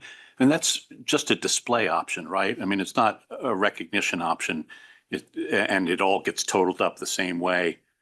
The total revenues don't look any different because you show the gross amount and the reductions separately rather than just netting them, right? Okay.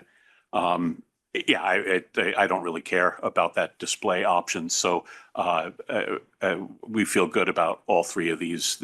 We don't see particular problem with the way they work right now in practice, and more or less would prefer to stick with the way it's done. Scott? Scott Davini, AGA. Question 9 and 10, agree. There's no issues in practice, so let's keep it the same. Believe a contra asset is generally accepted, like you stated, and also it's the most appropriate to match the nature of the allowance. Question 11, agree. It's a great simplification. We tend to be always in favor of things that reduce the number of optionalities within financial statements. Standardization. Thanks. Darren? Darren Tarleton, HFMA. Agree with 9 through 11, presenting revenue net of uncollectible accounts and maintaining the contra receivable account. Thank you. So then Rob Hamilton, NASAC. For our group, we were also in agreement with questions 9 through 11. I suppose on question 10 with the contra asset account, I mean, that's accumulated depreciation, accumulated amortization, be the same thing. Is there a conceptual concern on that front either? No, I think they all share a similar characteristic that they're neither assets nor liabilities, but what else would you do? And so it becomes a very important practical consideration that was there. We just wanted to highlight, but there's no alternative good solution. How's that?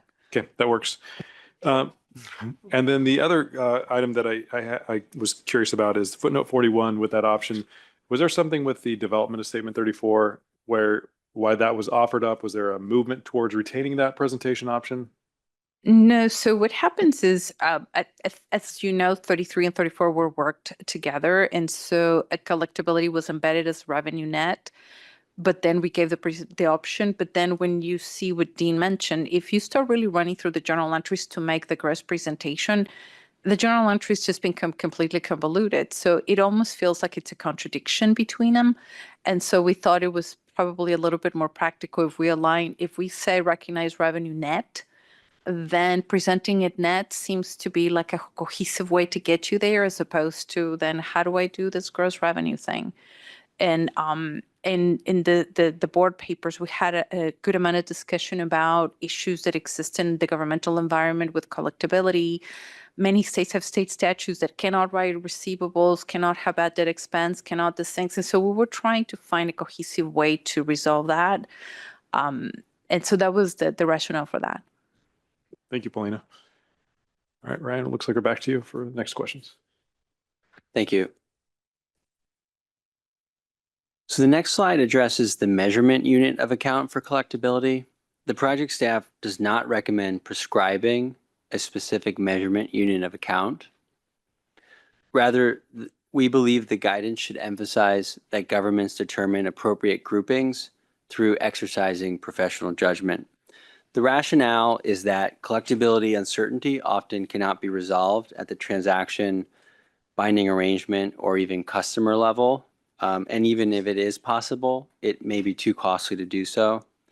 As existing implementation guidance acknowledges, uncollectible amounts may not be identifiable for individual transactions, but can be assessed for groups of transactions with similar characteristics.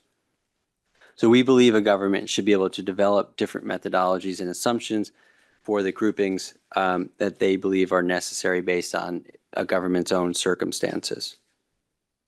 And question 12 is, do you agree with the project staff's proposal that professional judgment be applied in determining the composition of the group or subgroup of revenue transactions to be included in the assessment of collectability? So the measurement unit of account, and why? Scott? Scott Davini, AGA. Agree with staff proposal. to not specify a unit of account for these allowances. Again, no issues in practice currently that we're aware of, and just prefer to stay principles based on this area in light of the fact that, governments have a lot of different methodologies that they're using. In some situations, it's a large or unique or disputed it's like a particular transaction. Other times it's a particular counterparty, but a lot of times it's just groups of transactions. Thank you. Dean? Dean Mead, NFMA. We agree with this.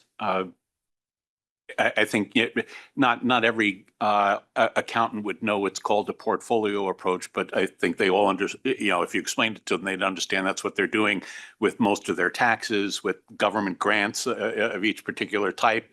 They know, historically how often they get reductions or eliminations, or they're required to pay back some, and they factor that into what they're recognizing as revenue and as an uncollectible or a disallowance amount. So we're fully in agreement with that staff recommendation. Michelle? Michelle Waterworth, AICPA. Also agree with this. I think it'd be really difficult to imagine all the different scenarios where governments would have to make these kinds of estimates. So leaving it up to professional judgment provides the needed flexibility to use the particular circumstances to drive how that estimate is being made. Darren? Darren Tarleton, HFMA. Agree with the staff proposals for the reasons indicated. Sounds suspiciously like a portfolio approach, and allowing preparers to exercise judgment just makes sense, and also not specifically addressing credit impairment. Again, this is all about measuring variable consideration in my mind. So agree with the staff recommendations. Hattie? Hattie Nafoa, would agree with staff recommendations. And going back to 5, I think I settled on option C. Harriet? Yes, we agree. I put that governments more likely be able to determine what works best for them based on their own experiences, their types of transactions, than having something prescribed about how they would need to do it. Thank you. Right. So Rob Hamilton, GASAC, we also agreed a variety of receivable types in state government. So the professional judgment would be suitable for us. Back to you, Ryan. Thank you. And this is the last slide. This last slide addresses 2 related scope issues. The first is whether a definition for customer credit risk should be developed in this project. The project staff considered this using as a starting point the FASB's guidance, which looks to the customer's ability and intention to pay when due.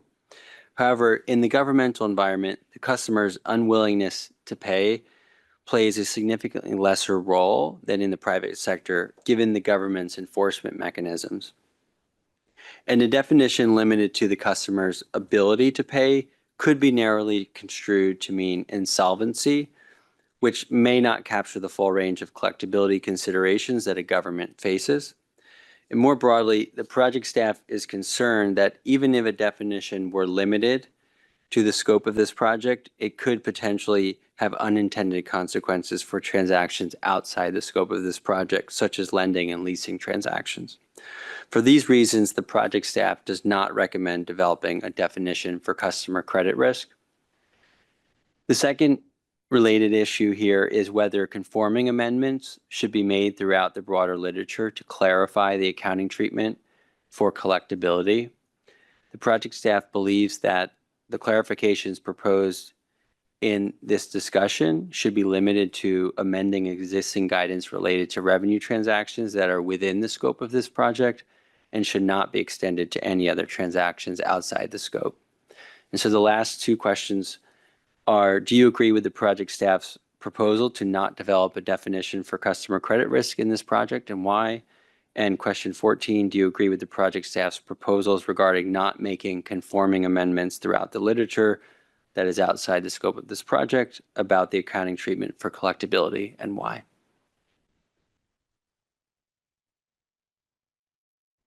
Dean?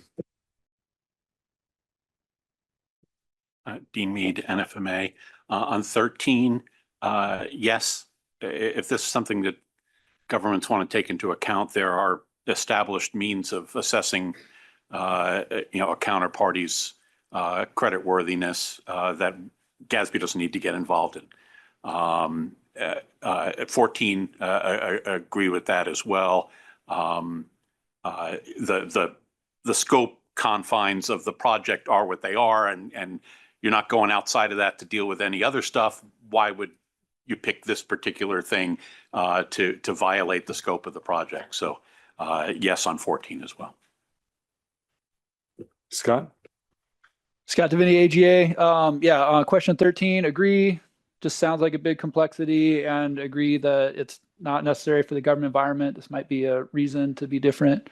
On 14, I had a question because I didn't see what were the examples we had in mind, but I discern we're going over time, so I'm not going to ask that question. You can get back to me, I guess, offline. I would just say in general, I think that it's important to consider what misalignment maybe this is creating within standards, and that's something where it has implications. Should that affect this standard? Should the standard, the scope increase, or should there be another project that has conforming amendments?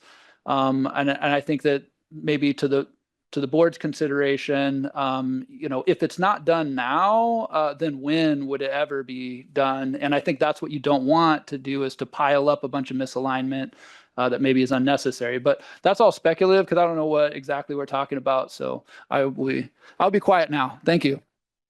Paulina? Thank you. So we'll reserve the examples for later. What we're dealing with is really a lot of wording issues as opposed to substantive problems. And so I'm not 100% sure that I would be concerned about the scope, whether in or out. It was more if we go with this broad stroke and fix all the wordings about collectability, which vary quite a bit from project to project, are people going to interpret something that it wasn't intended other than just a language adjustment? And the way the staff saw it when the project team analyzed it, we didn't see there was a significant variation in the meaning of the wordings, but the wordings are different. And so this is one of those situations where that's why we wind up being concerned. It's if we go and fix all this consistency amendments, are people going to interpret something differently? And particularly the biggest concern was around lending activities. I think revenues and expenses are clear in the scope, so not worried. But then when you get to the lending activities, you get to bigger challenges. Somebody before had mentioned expected credit losses. We have that proposal for the board. Our recommendation is not to touch that area. And so if the board were to venture into a receivables project more broadly, they could take the receivables in this project, the lending activities. Our favorite topic tends to be the forgivable loans, and then look at it more comprehensive for all receivables. What's the measurement attribute? What do you want to do with collectability more broadly? Do you want to define collectability in that case? Do you want to do an expected credit losses model? And so in revenue, we have only a subset of receivables. And so that's sort of the constraint. But to tell you that there's something wrong and inconsistent in the other standards that are not functioning, that would not be our opinion. Our opinion is just that we have language issues. Thank you, Paulina. Dave? Or did you know more? Okay. Harriet? Thank you, Harriet Richardson, Association of Local Government Auditors. So number 13, we agreed. I think that the situations vary too much based on customer size and their purpose. Those can vary significantly. And so I think not developing a definition, it might create more confusion than it helps. And on 14, I understand what Paulina said, but I do agree with Scott. I had a question about, are there at least some places where you might need to change it so it doesn't, so you prevent confusion? So maybe some places, not everywhere, but just something to think about. Thank you.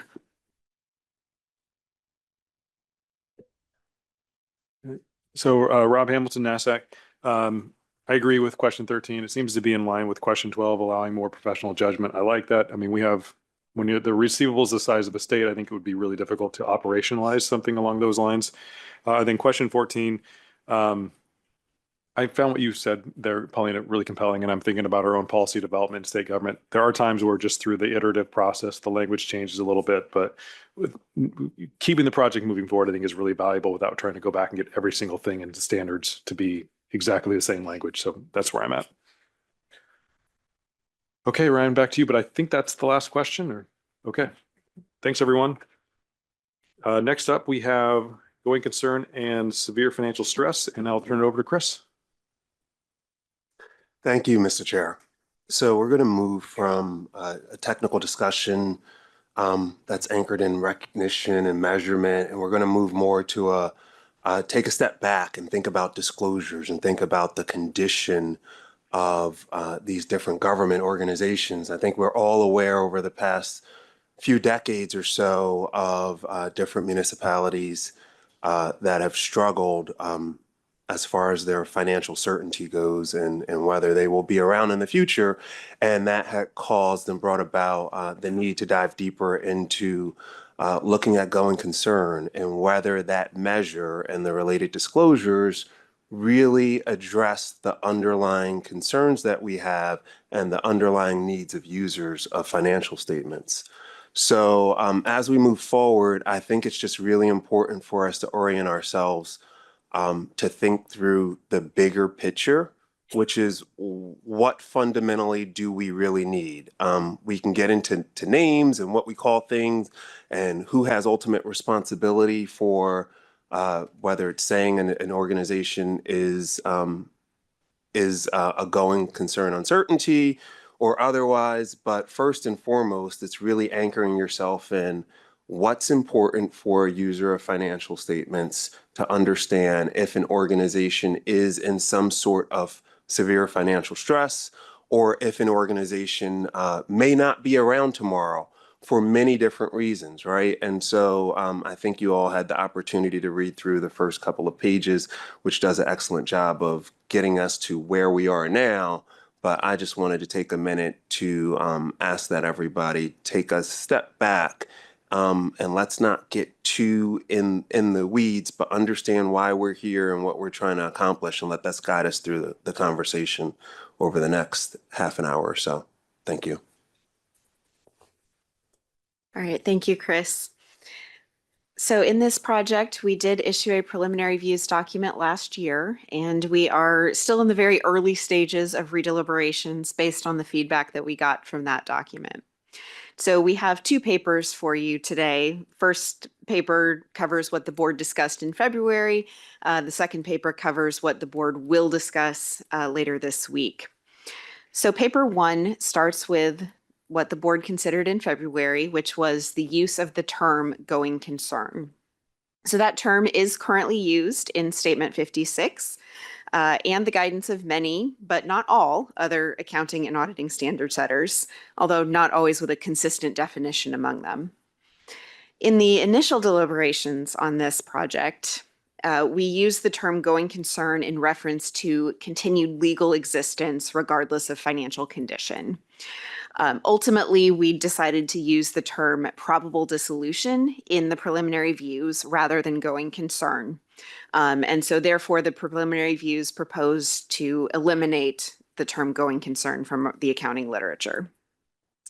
The feedback to that proposal in the preliminary views was mixed. There were some stakeholders who agreed with that. They believed that the terminology used in the preliminary views for severe financial stress and probable dissolution was more descriptive of the situations that the governments were facing. Other stakeholders disagreed, primarily because of the use of the term by other standard setters, and in particular, its use in the audit standards. We also got a sense from the feedback to the preliminary views that stakeholders had some different ideas about what going concern actually means. And so to help us understand that better, we conducted a survey. Many of you around this table took that survey. Many of you helped us publicize that survey to your organizations. And we had almost 650 usable responses to that survey, which was an excellent response. So thank you very much for your help in that. The survey asked a multiple choice question of what do you think going concern means? And there were 5 options they had to choose from: existence, meeting obligations, both, either, or unsure. And the results showed a considerable dispersion among stakeholders of all types in what they think that term means today. We also found a statistically significant difference in the interpretation of going concern based on the stakeholders that have experience with the private sector and those that do not. So in February, the board discussed whether to require evaluation of a government's ability to continue as a going concern, in addition to the evaluations of poor financial condition and continued existence, what were in the preliminary views, severe financial stress and probable dissolution. And the reasons for requiring that additional evaluation are an opportunity to clearly define the term for what it means for our environment, and to facilitate the application of the auditing standards. The reasons not to require the evaluation: we do not have a going concern basis of accounting in GASB literature, and we do not have an alternative basis of accounting if the going concern assumption is not valid. And so the only effect on the financial statements would be a disclosure using the term, which would be in addition to whatever disclosures are required for severe financial stress or probable dissolution. The other reason not to use the term is the confusion around what the term currently means and the baggage that that would bring into a new standard. The board tentatively decided that governments should not be required to evaluate a government's ability to continue as a going concern. They believe there's not a reason for the accounting standards to require that in light of what we're doing with the severe financial stress and probable dissolution concepts. They believe that the additional evaluation would add unnecessary complexity, and using the term going concern could be more misleading than helpful, even if clearly defined, because of its history and other uses.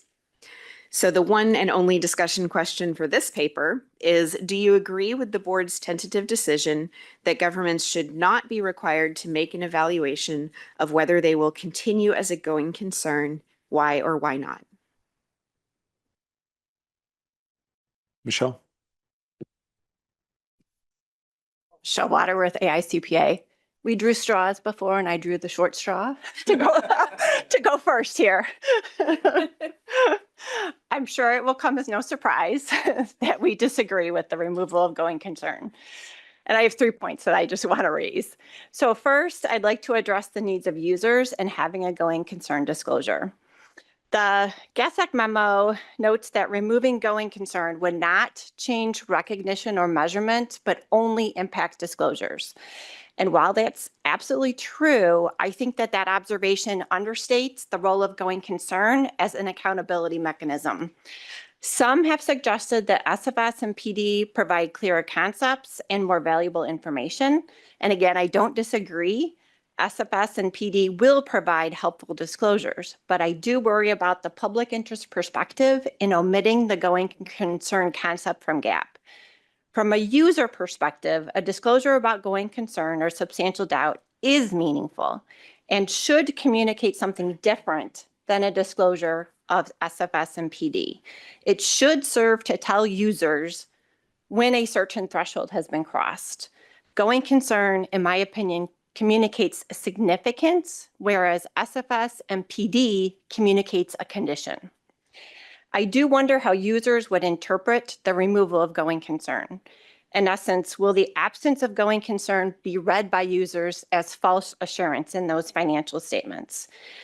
I understand the concern about the existing confusion about the term going concern, but I think we have an opportunity here to clarify that. And from a public interest perspective, I believe that the risk is not that going concern is imperfect. It's that removing it leaves users without a clear authoritative warning at the very point that I believe accountability is most needed. My second point is the divergence from audit standards. I think that further exacerbates the public interest accountability gap. There is some question as to what will happen from an audit perspective if you remove going concern. Auditors cannot simply reconcile the imbalance that is created between management and auditor responsibilities if going concern no longer exists in GAAP. And without that foundation of management assessment, the evaluation of going concern could be interpreted as solely as an auditor responsibility. Which of the preparers here at the table want their auditors to be the original source of information about your financial statements? If preparers are not required to assess going concern, that public warning mechanism shifts downstream to the audit community, and we're supposed to be independent of management.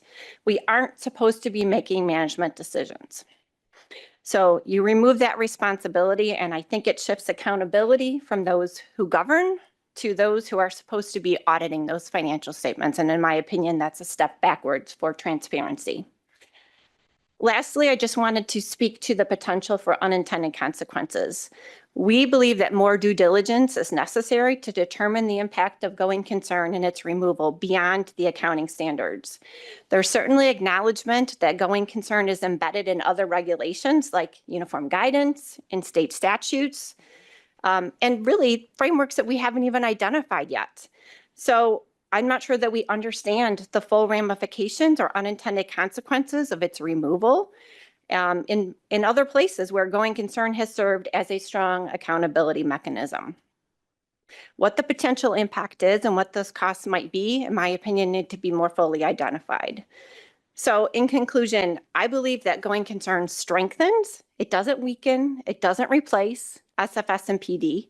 It doesn't compete with SFS and PD. It's not a third term or a third aspect or a separate assessment entirely. It can function as a concluding assessment informed by SFS and PD concepts. And removing that preparer obligation to assess going concern, it doesn't remove the expectation from a user. It actually widens the gap between what users believe and what GAAP requires, and increases the risk of misunderstanding by users of what the financial statements are telling them.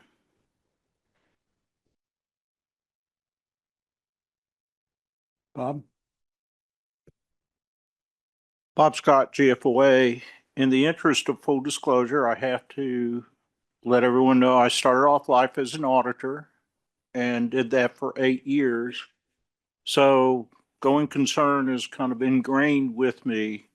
But even after many, many years of being a preparer, the idea of not assessing the risks to my organization, including going concern, just kind of hit me as a paradigm change. Of course, we just implemented 102, and I thought that was something government should have been doing all along. So I was appreciative of GASB to provide the guidance. Now, interestingly enough, taking that perspective, I asked GFOA's ACFR committee, and they were very neutral. They didn't have a strong opinion either way. And so, you know, the official GFOA position is that it would be okay if GASB wanted to do that. But again, I do think that it needs to be inherent in any preparer to be evaluating all the risks to the organization and providing those to the auditor that would, and whether you call it going concern or not, it's a fundamental responsibility of management to provide the auditors that information. Scott? Scott Deviney, AGA. I'm an auditor, so we concur with Michelle. No, I'm not in favor of creating a conflict between audit standards and accounting standards. I think that, you can. I mean, it's your right and, to do that, but you just got to realize it's going to be creating a new added cost. And what's on the other side? What's the big benefit that is going to outweigh that cost? I can understand why there's a lot of folks who are ho-hum about it, like Bob alluded to, because by and large, it's not something that happens all the time. It's a pretty rare occurrence, and so I feel like I feel personally a lot stronger about this than most, just because in our state we audit all the local governments in Washington, and we issue going concerns every year on a few. It is rare, but when you deal with those situations, I think that I'm 100% bought into how important it is to maintain alignment. I think our group had a really hard time discussing this, both because, again, it's such a rare circumstance, so it's hard to really wrap your mind around it if you haven't been dealing with those situations, but also because I think the answer here presupposes what's going to happen with SFS. So just to what I read in the paper is, although the term going concern could be defined for state and local governments, there could still be confusion because the same phrase could have a different meaning in GASB literature compared to other standard setters that use the term. I mean, that's true, but like one solution would be don't define it differently, right? Like, why diverge with this new unique SFS concept instead of just staying converged with the FASB definition? So anyway, I just say, like, the reasons not to do that, it just kind of presupposes what's going to happen there, and presupposes, I think, that going concern uncertainty is like a third option. So for that reason, I think the decision might be a little bit premature, and would prefer if the board would just wait until after redeliberating SFS. Thanks. Dean? Dean Mead, NFMA. Look, if we had to choose between going concern and probable dissolution, severe financial stress, there'd be no question we'd choose the latter. That being said, I don't see why it has to be one or the other. And now taking off my fancy chapeau as a representative of municipal bond analysts and putting on the green eye shade that I was given when I became a partner in an accounting firm, I share a lot of the concerns, and my fellow partners share a lot of the concerns that Michelle raised, and the notion that as a practical matter, we as a firm could do this going concern evaluation without their involvement and without getting information from them. And then ultimately we'd have to have a discussion with them. And if they haven't done this on their own, they're in no position to have a conversation with us about whether we came to the right conclusion. So as a practical matter, they're going to have to do it anyway. But they will no longer have these standards in GAP guiding them on how to do it. On the rare occasion that I do put my green eye shade on at the table, that's my personal perspective on this. And since NFMA doesn't feel strongly that going concern needs to go away in order for us to have probable dissolution and severe financial stress, we don't agree with this recommendation. Harriet? Harriet Richardson, Association of Local Government Auditors.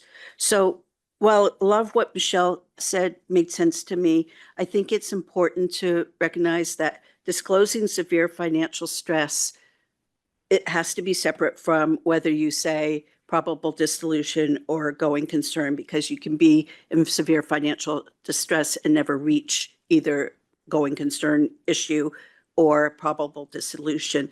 And I think thinking about the terminology is, even though the accounting literature uses the term going concern, a lot of this is users of the financial statements, elected officials who don't necessarily read accounting literature and understand the term going concern, where probable dissolution to me is clearer to them what it might mean than going concern. And so it's a question to me of whether you can combine the definition to say it somewhat means. I understand Michelle saying she viewed probable dissolution as a condition, where I think to the elected officials who really need to know this information, they wouldn't necessarily be able to make that distinction. So I think it's important to decide how you want to define either one, and whether you really want some sort of a combination of a definition that would say probable dissolution means we have concerns about existing as a going concern, or where would that division be? I think it's just important to separate severe financial distress from the other two, so that going forward you make it clear what you're trying to say, and that severe financial distress doesn't necessarily lead to probable dissolution or a question of going concern. Thank you. Rob? Rob Weber, Bond Raiders. I think Dean hit the nail on the head. When you think about users of the financial statements, and we're all analysts at Moody's, but at all of the rating agencies, going concern is a very confusing topic. No one really understands. I hear going concern, and not me now, but me really diving deep into accounting, would have thought that place was not going to exist in a certain time frame. And I think you have to remember, as Harriet just pointed out, that a lot of the analysts have very little to no background in accounting. And while we do read financial statements, and we're pretty good at doing that, they are not accountants. They don't dive deep into accounting. And severe financial stress and possible dissolution to us is a lot clearer of a definition of what is happening than going concern. Now, that being said, I have no problem with going concern continuing on as is. Maybe we can find a way of continuing going concern in some other fashion. But I do think that when someone from the outside thinks about going concern, I'm concerned that they're not going to be going anymore. Right? I take that literally. And so I think the terminology is very confusing, and it's also very confusing for those who are elected officials, as Harriet has mentioned, but also in the media and the press. And we will get inquiries from the press saying, oh, this agency, this hospital, this local government has a going concern. Do you think they're going to be around next year? Well, why are you, how's that even a question? Yes, I do. So I'm not saying that. I think before this, I was probably like, yeah, go ahead, get rid of it. I don't, sure. Now I'm fine with keeping it, but I think we just need to have a better understanding of what it means to be in going concern. And that's just from a user's perspective. Deb? Debbie Miller, National Association of State Treasurers. So from state's perspective, I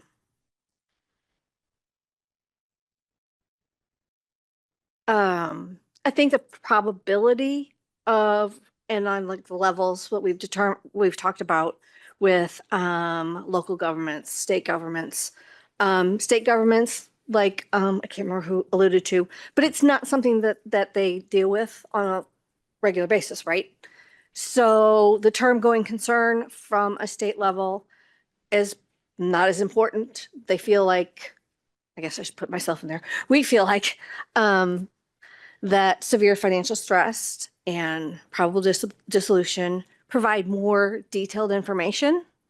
And that's good. We also acknowledge the different standard setting bodies who have different definitions, and the confusion also being, it's like,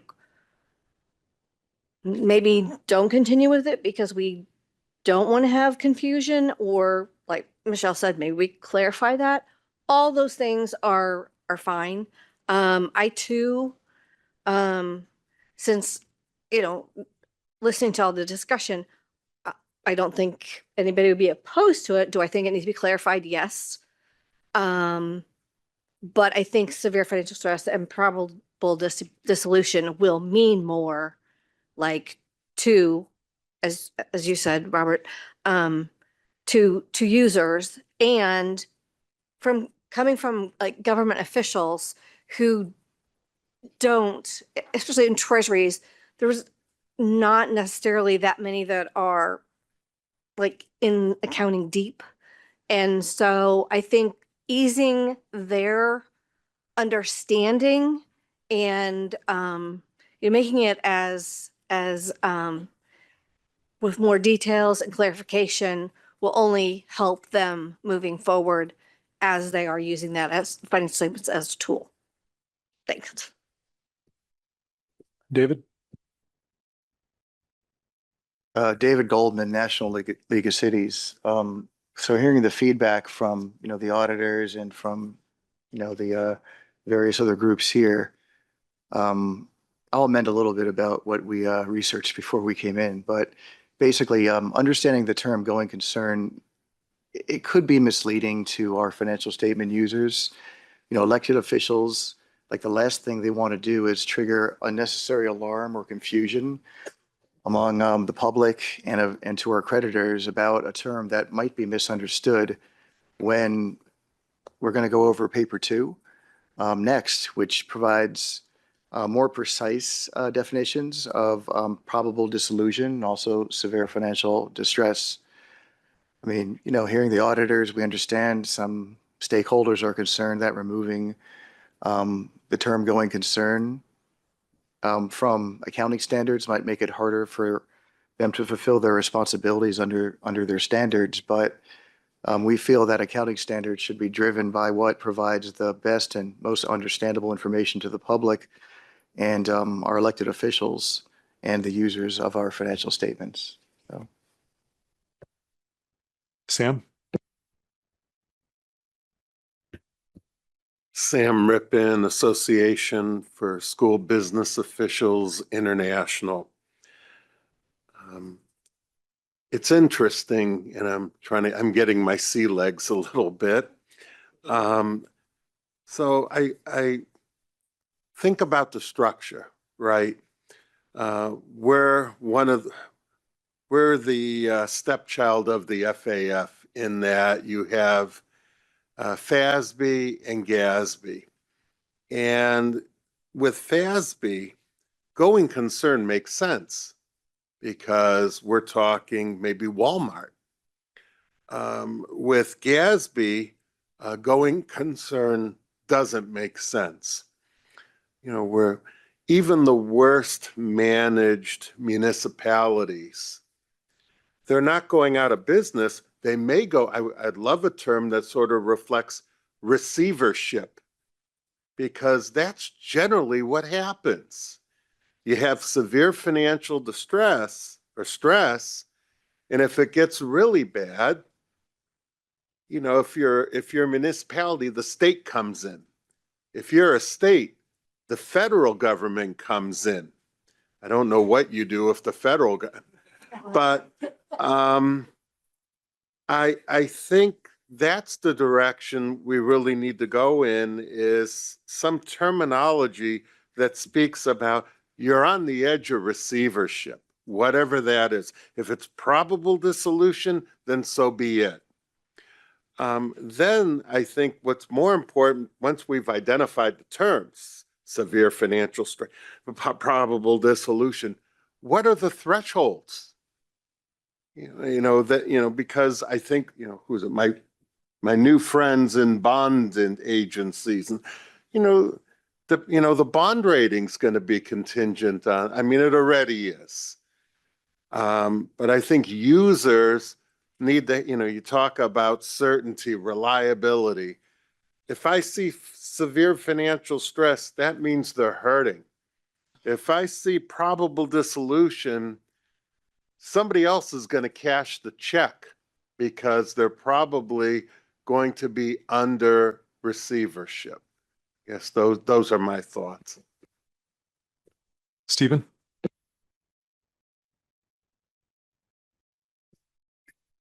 Stephen Stewart, Governmental Research Association. We agree with the staff, with the board's tentative decision. Going concern is a challenge in the governmental context. This interpretation by preparers could be influenced by a different meaning of that term in the private accounting context. As what Sam and others have noted, government's path to going out of business is very different, and dissolution is rare. One of our members observed that the determination of going concern is also in practice, very much dependent on who's in charge at the time. Who is the elected official, who are the auditors. We think characterizing the risk as GASB proposes with the terms severe financial stress and probable dissolution provide a clearer fit for the government context than going concern. Chris? Chris Jumper, bond insurers. So going concern to me historically has always been a large flag, big red flag. You see it. And again, I worked in government reviewing and analyzing municipal bonds all my life. So seeing that, I understand what it means. I don't, I know that governments don't go out of business, but they do get taken over, and they do get have receivers come in. And I think by talking about proposed dissolution, that could be a merger or a culmination of a city and a county combining. Whereas going concern says you're under stress of going concern under that present management, and something bad is about to happen. I think the probable dissolution and severe financial stress are great descriptors once you establish that there's a problem with this existing management and existing operations continuing on.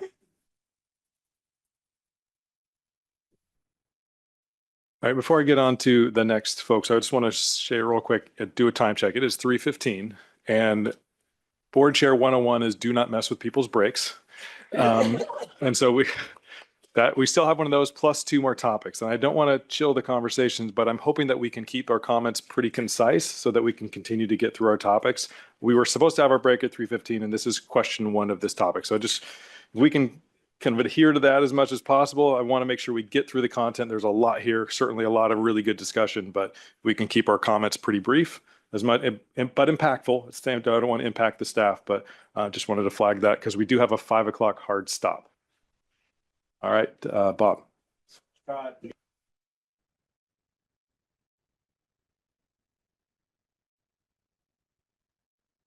General governments don't go out of business, but the fastest growing category of governments right now, increasing percentage of that 90,000 are special governments, districts, small developer-sponsored organizations, and yes, they do go out of business. And so I would want whatever we do not to just make blanket statements that governments never go out of business, because I'm seeing it more and more in Texas.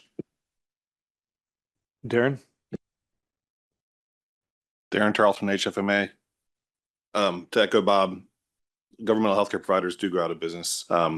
Disagree with the tentative decision, really for the reasons laid out and for the reasons in the paper as well.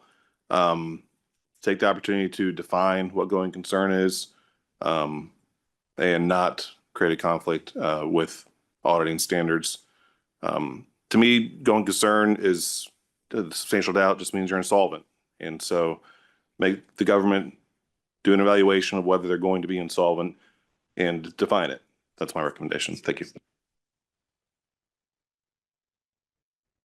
All right, then Rob Hamilton, NASAC, my group was split. Some were, the auditors were in favor of the AICPA position. The preparers, I think, were a little bit more comfortable with the board's tentative decision. The one thing that I wanted to say real quick is I love the survey. I thought that was really informative. Thank you for the work that was done on that. That was really enlightening. I think it just underscored why this is an important project in the direction that we're going.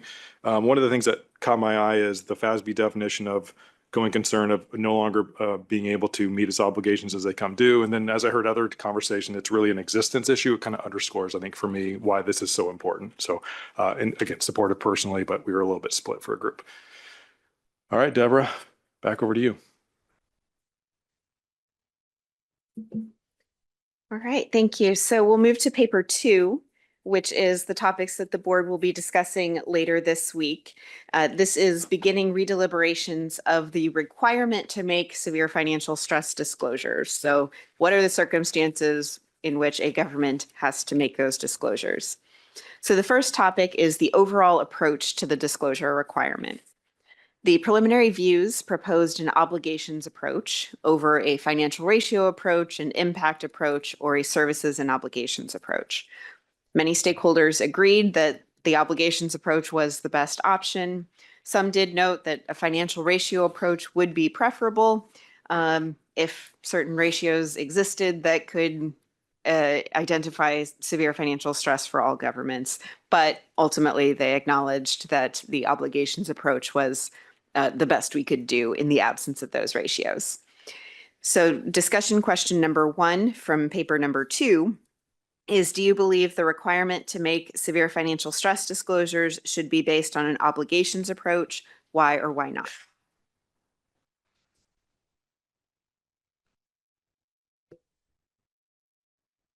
Harriet Richardson, Association of Local Government Auditors.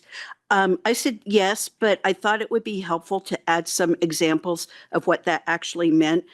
For example, making late payments, borrowing to meet routine obligations, juggling payments around. I thought just adding some examples would be helpful for what it actually means for being unable to meet, operationally being unable to meet those obligations. Thank you. Michelle? Michelle Waterworth, AICPA. We do agree. We did support the obligations approach and the PV. I agree financial ratios, ideally would be great, but I've seen it tried over and over again, but never successfully. So definitely agree here. Rob? Rob Weber, Bond Raiders. I think we generally agree as well.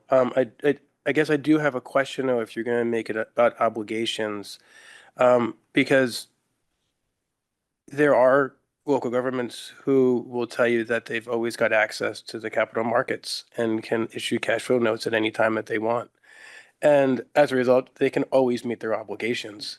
So I guess I worry about how you would define that if the local government is like, well, I can issue $100 million in cash flow notes, I'm going to meet my obligations. So I think some definition around that would be good, would be nice. Debbie? Debbie Miller, National Association of State Treasurers.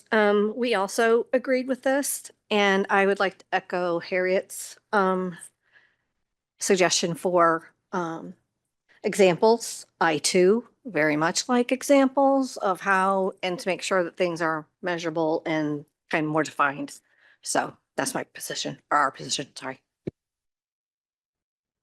Yeah. Rob Hamilton, NASAC, we were supportive. We liked the approach on obligations as opposed to services or the ratio. We just thought it was more operable. All right. Back to you, Deborah.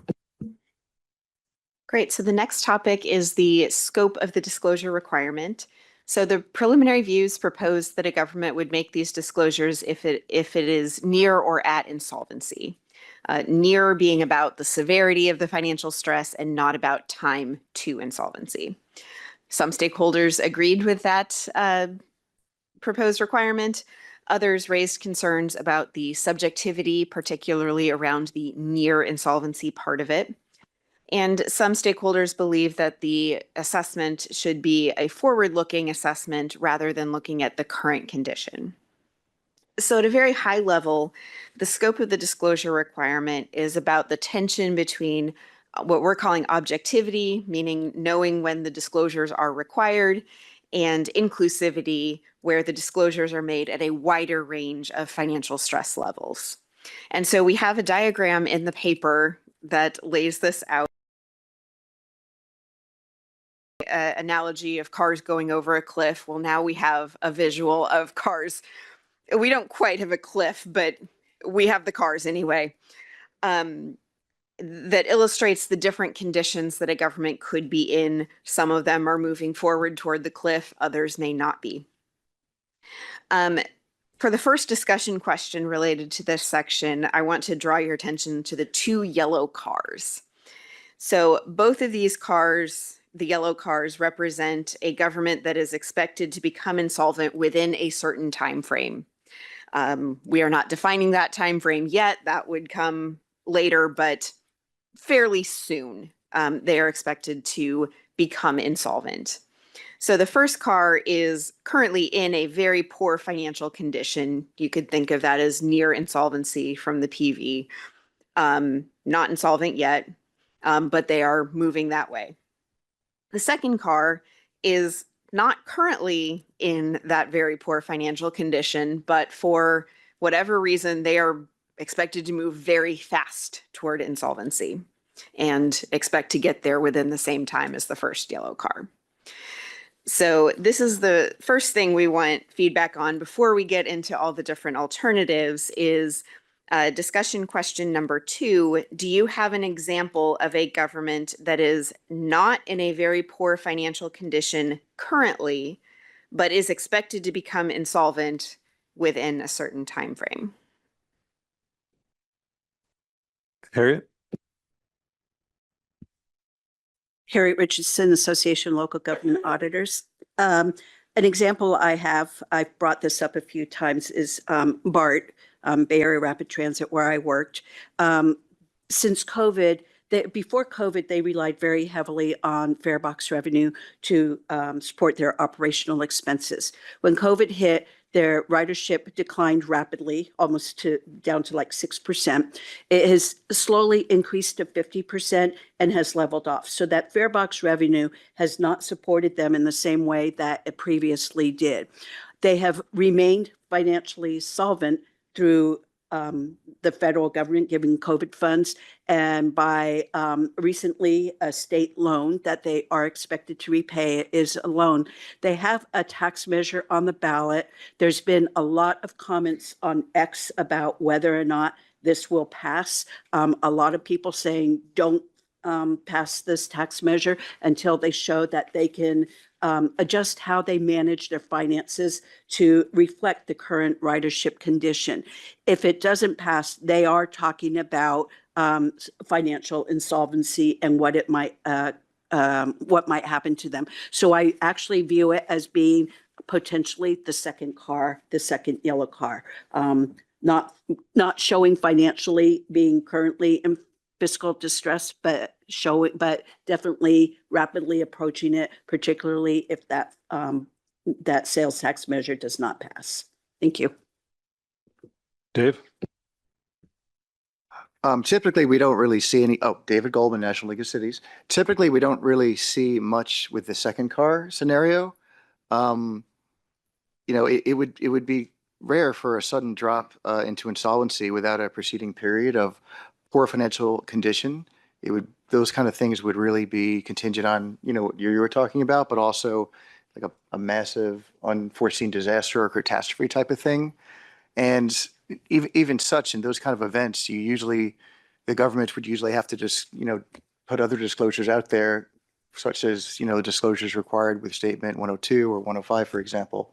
So, we would be kind of leaning towards alternative 3, but that's, I think, the next question. So. Scott? Scott Davini, AGA. Yeah, sorry, I got a long comment.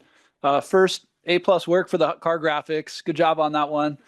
That was really helpful to understand, discussing everything. Our group had 2 categories, I think, of those types of scenarios. And I think one key point to make about SFS versus the extant GCU. First type of scenario, catastrophic event for a local government event often doesn't result in immediate insolvency, but puts them in that 12 months from date of financial statements are issued. Examples, lawsuit, material penalty on their primary revenue source grants.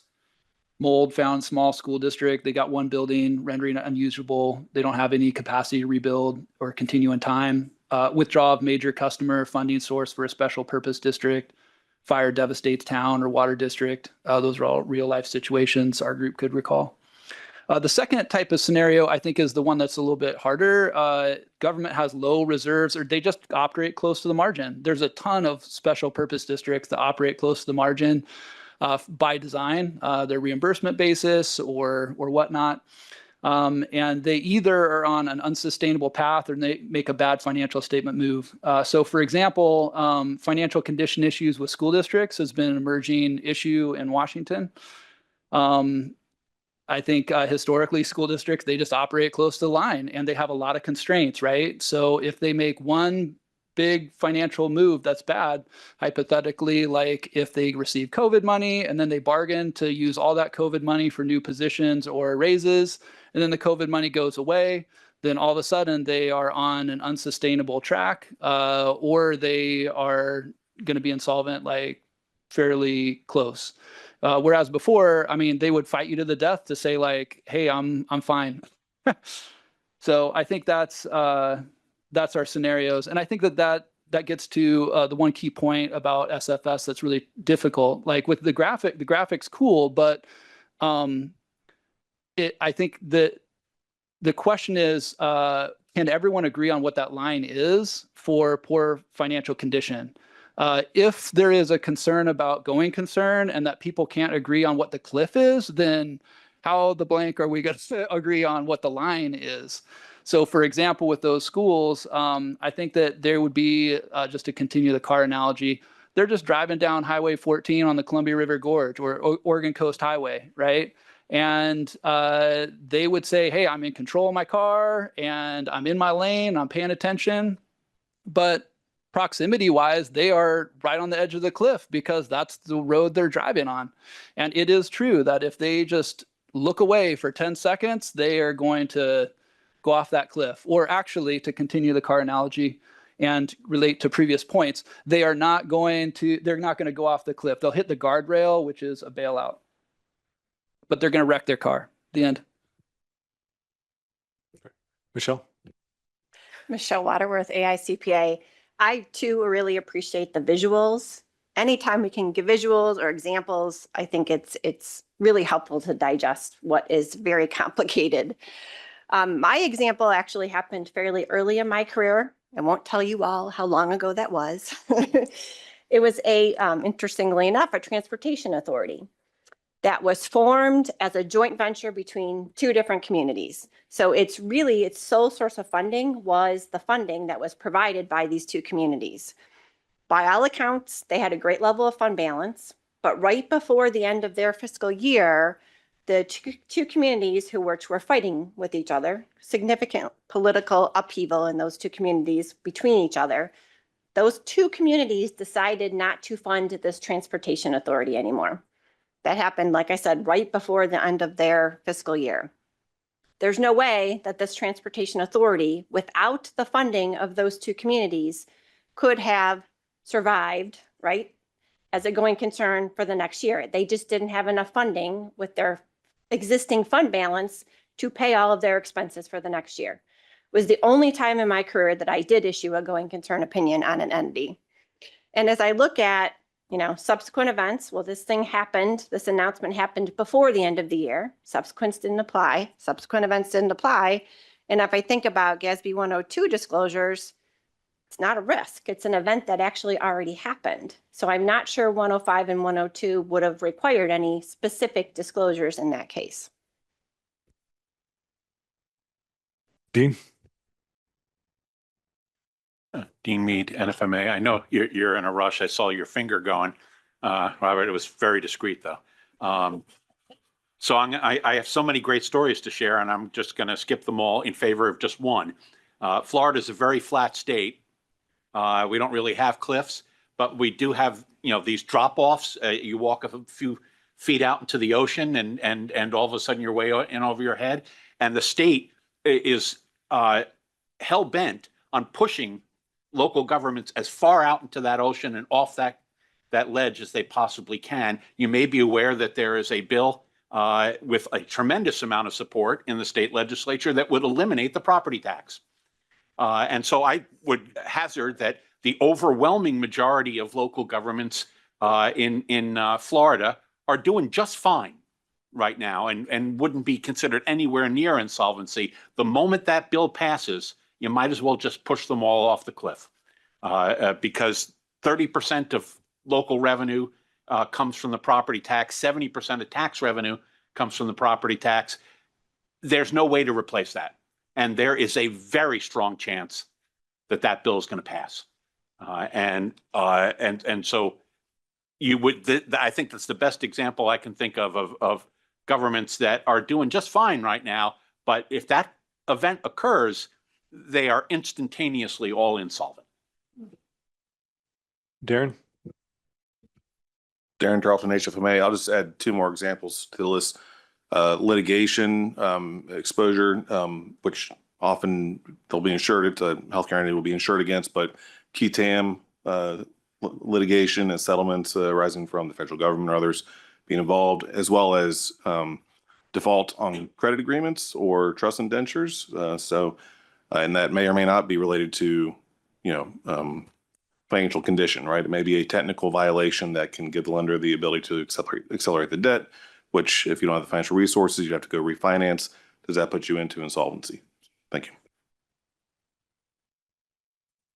All right. So before we get back to Deborah, I'm sorry I have to say this, I don't think we're going to be able to get through a break because we got till, like I said, 5 o'clock and a couple more things. So if you need to get up, feel free to go. I'd just like to kind of continue the conversation and move through the agenda if that's okay. Is that all right, Deborah? Okay. All right, back to you. All right, so the other discussion question we have on this section is about the 5 different alternatives. These are different combinations of the cars in the diagram, showing which governments would be required to make those SFS disclosures. Alternative 1 is the red car only, meaning the government is insolvent. Alternative 2 is the red and both yellow cars. The government is insolvent or will be insolvent within a certain time frame. Alternative 3 is the red car, the first yellow car, and the green car, meaning a government is insolvent or in a very poor financial condition, even if they're not expected to be with it insolvent in this time frame. Alternative 4 is the red, both yellow and green cars. So the government is insolvent in a very poor financial condition or expected to be insolvent within a certain time frame. And alternative 5 is all of the cars in the diagram. So a government is insolvent in a very poor financial condition or expected to be either insolvent or in a very poor financial condition within a certain time frame. So discussion question number 3 is, which alternative do you believe should be the basis for the requirement for making SFS disclosures and why?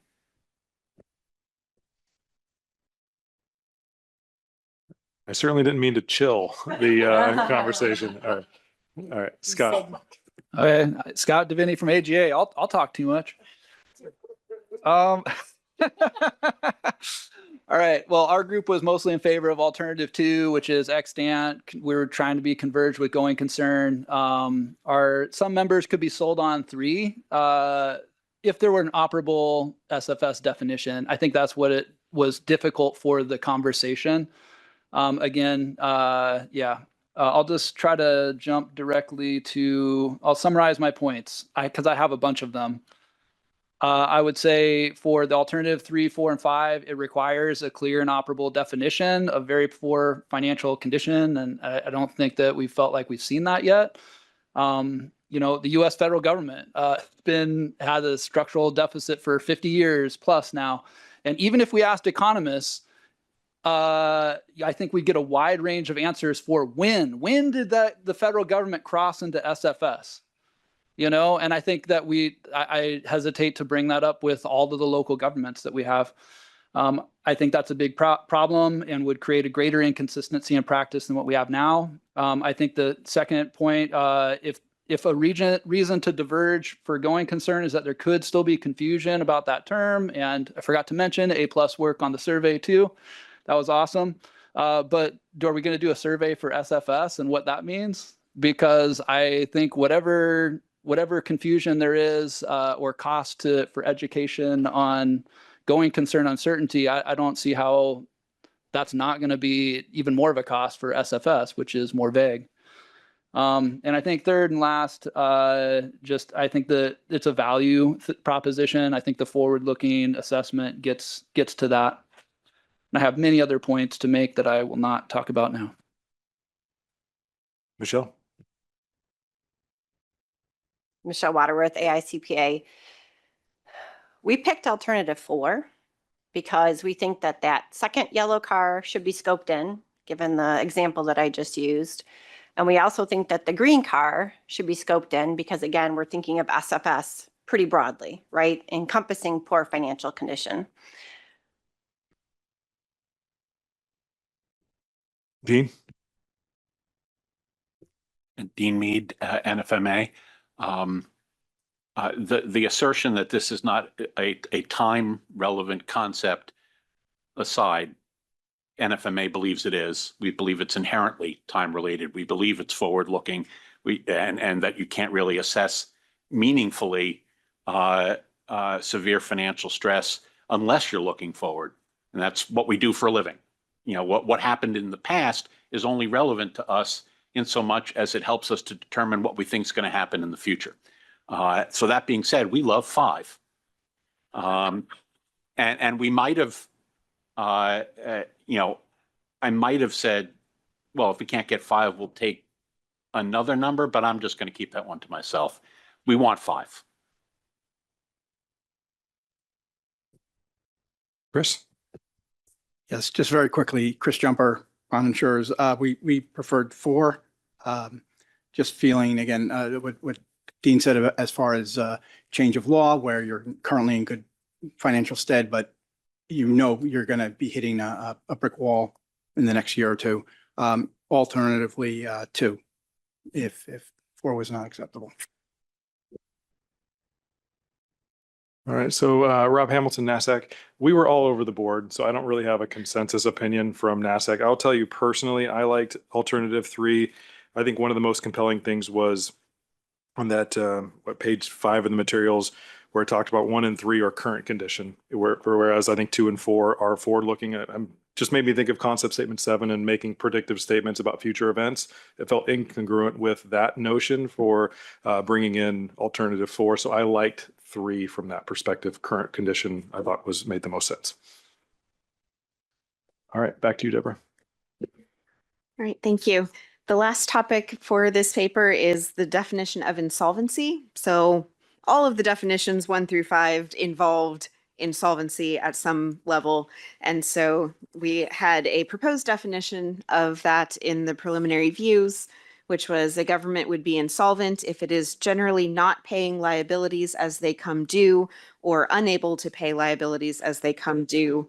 And that definition was based on the definition in the bankruptcy code. Some stakeholders agreed with that definition. Others suggested some modifications.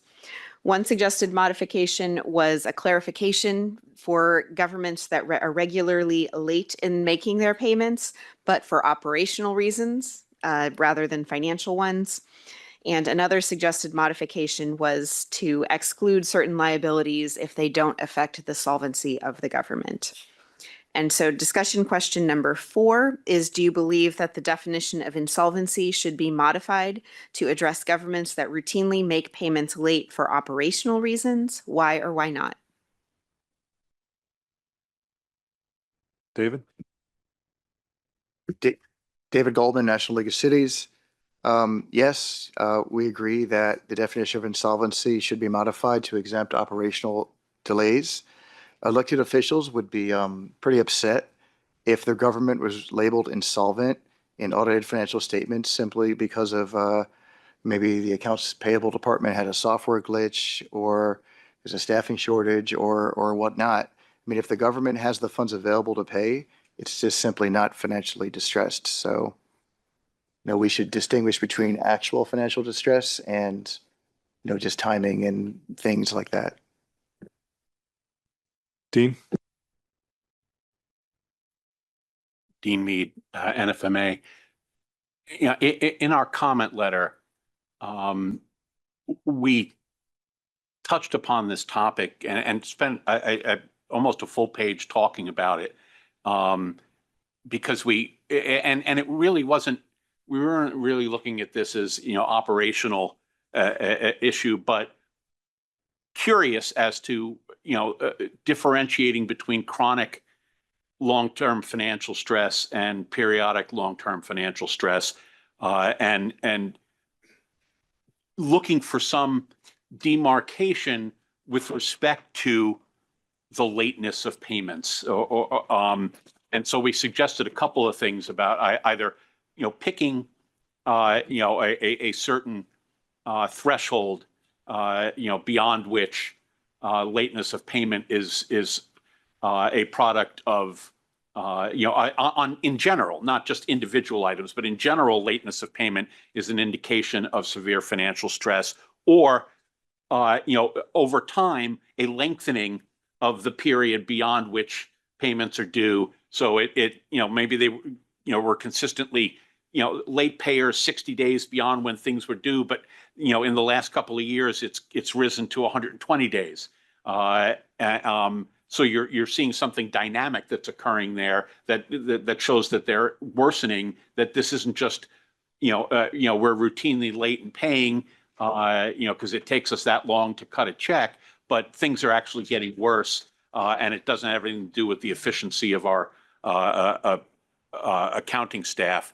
And the other thing that the other way we thought about looking at it was as a proportion of accounts payable, and how much of our what percentage of our accounts payable were late, a certain percentage, adding another dynamic function to it, and rather than it just being a strict single number like 60 days or 90 days.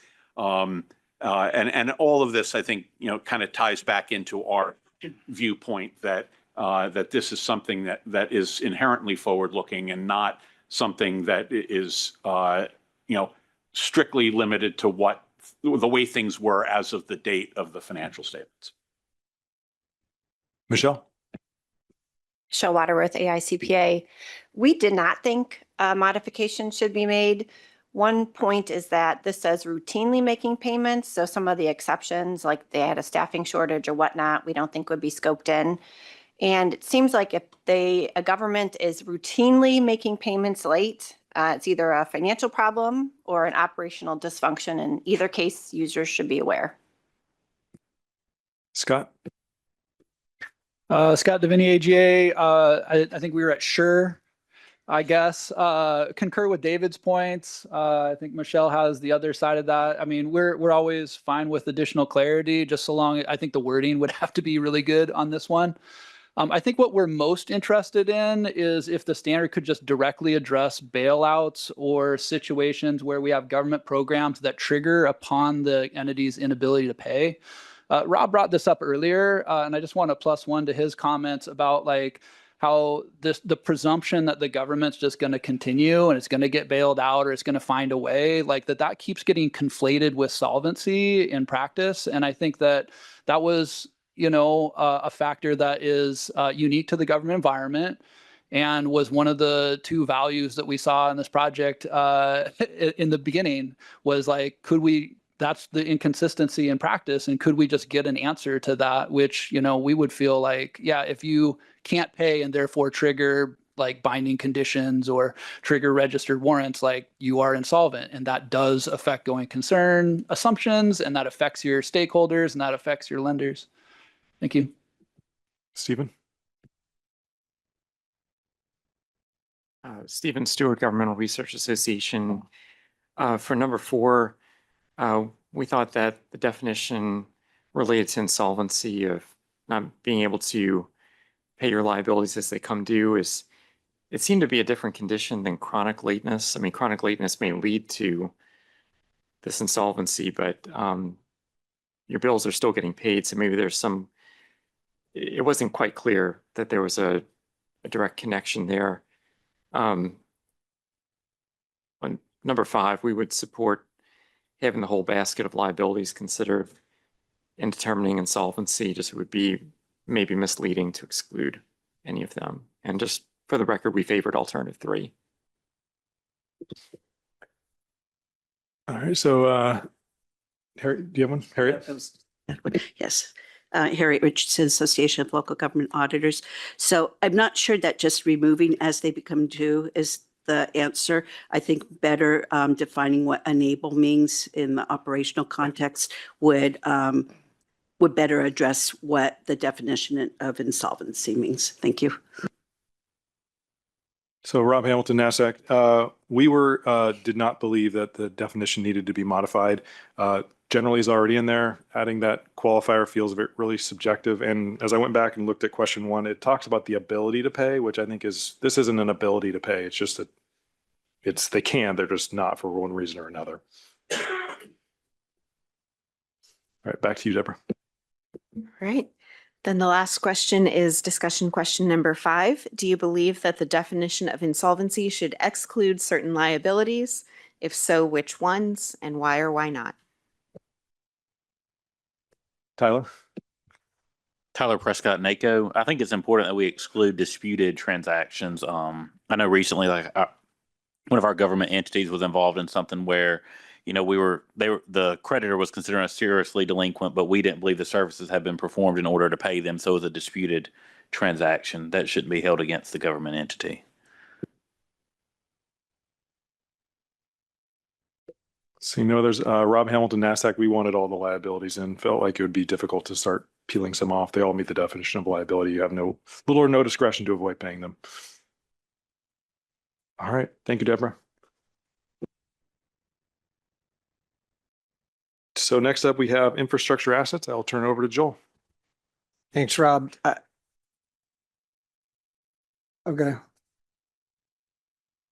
So the team is transitioning to come in, but on this project, it's, I think, important with all the projects to remember why we're doing this project. And this project was really undertaken because users of the financial report told us that for infrastructure assets in particular, the carrying value on the face of the financial statements or statement of net position was not always very reflective of the condition, and or they wanted more information on what they would call a deferred maintenance liability. We issued a preliminary views in September of 2024 to try to address those in the most cost beneficial way we thought we could. We emphasized or added some recognition criteria to try to get depreciation to be a more accurate number, a more better reflection of interperiod equity, and as a result have a better carrying value on the statement of net position. We added some disclosures that would break out infrastructure for various, in various different ways to try to get at age and showing some of the more aged portions of those infrastructure assets. But we left deferred maintenance as a concept out, but we did require some disclosures about what the government was actually doing to maintain and preserve their infrastructure assets. Since the PV, we've gotten a lot of input. Some of the things that we had originally have been brought forward. Some have kind of gone away for cost benefit largely reasons. And we are ready to hopefully later this week vote on an exposure draft. And that's why we're here today, is to get your thoughts on the exposure draft that we will be considering later this week. I would note the transition provisions, which weren't in the PV. Scott and team have highlighted one of those in particular in the lead up to the paper, so maybe he's going to address it. I'll also note that there were 2 separate alternative views from other board members that are in the back of the exposure draft that are certainly worth noting, as well as you're providing your comments. And so with that, I'll turn it over to Joe to walk us through this exposure draft. As Joel mentioned, project staff met with members of the GASAC at the October 2025 meeting, during which we received your feedback related to a draft standard section of the proposed guidance for reporting infrastructure assets. back today with a copy of the ballot draft of the exposure draft for infrastructure assets, which the board will be discussing later this week. I want to be mindful to leave as much time as possible for all of you to provide your feedback today. So we'll be getting pretty much right into it. But before we get to the discussion question, again, one change from the draft standard section you received in October that I'd highlight here is the board senate decision from last month, which is for governments to perform a review of the estimated useful lives and salvage values of their infrastructure assets at the beginning of the period of implementation. And the governments would report any changes resulting from that review retroactively. So again, we only have one question, which is what observations or feedback, if any, do you have on the ballot draft of the exposure draft? Scott? Scott Devaney, AGA. I understand the exposure draft it's baked. Good job. Congratulations.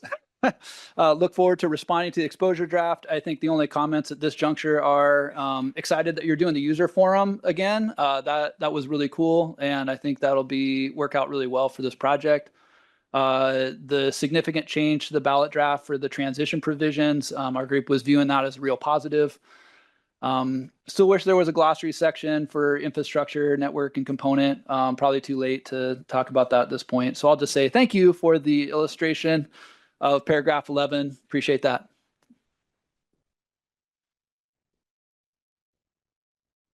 Any other feedback? Michelle? Michelle Waterworth, AICPA. I'm just going to bring up 2 points and reserve the rest of our points for our letter.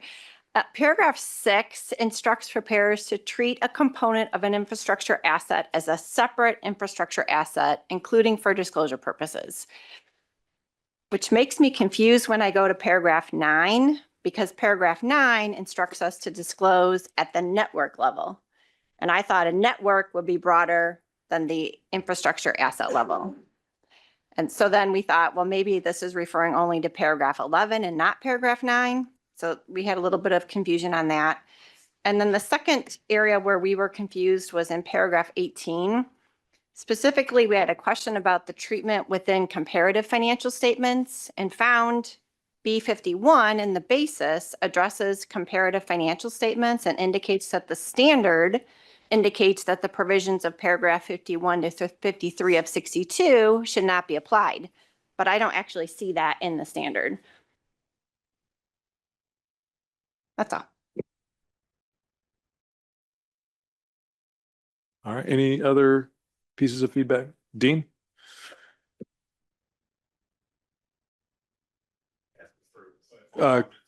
Question 1 on the infrastructure assets.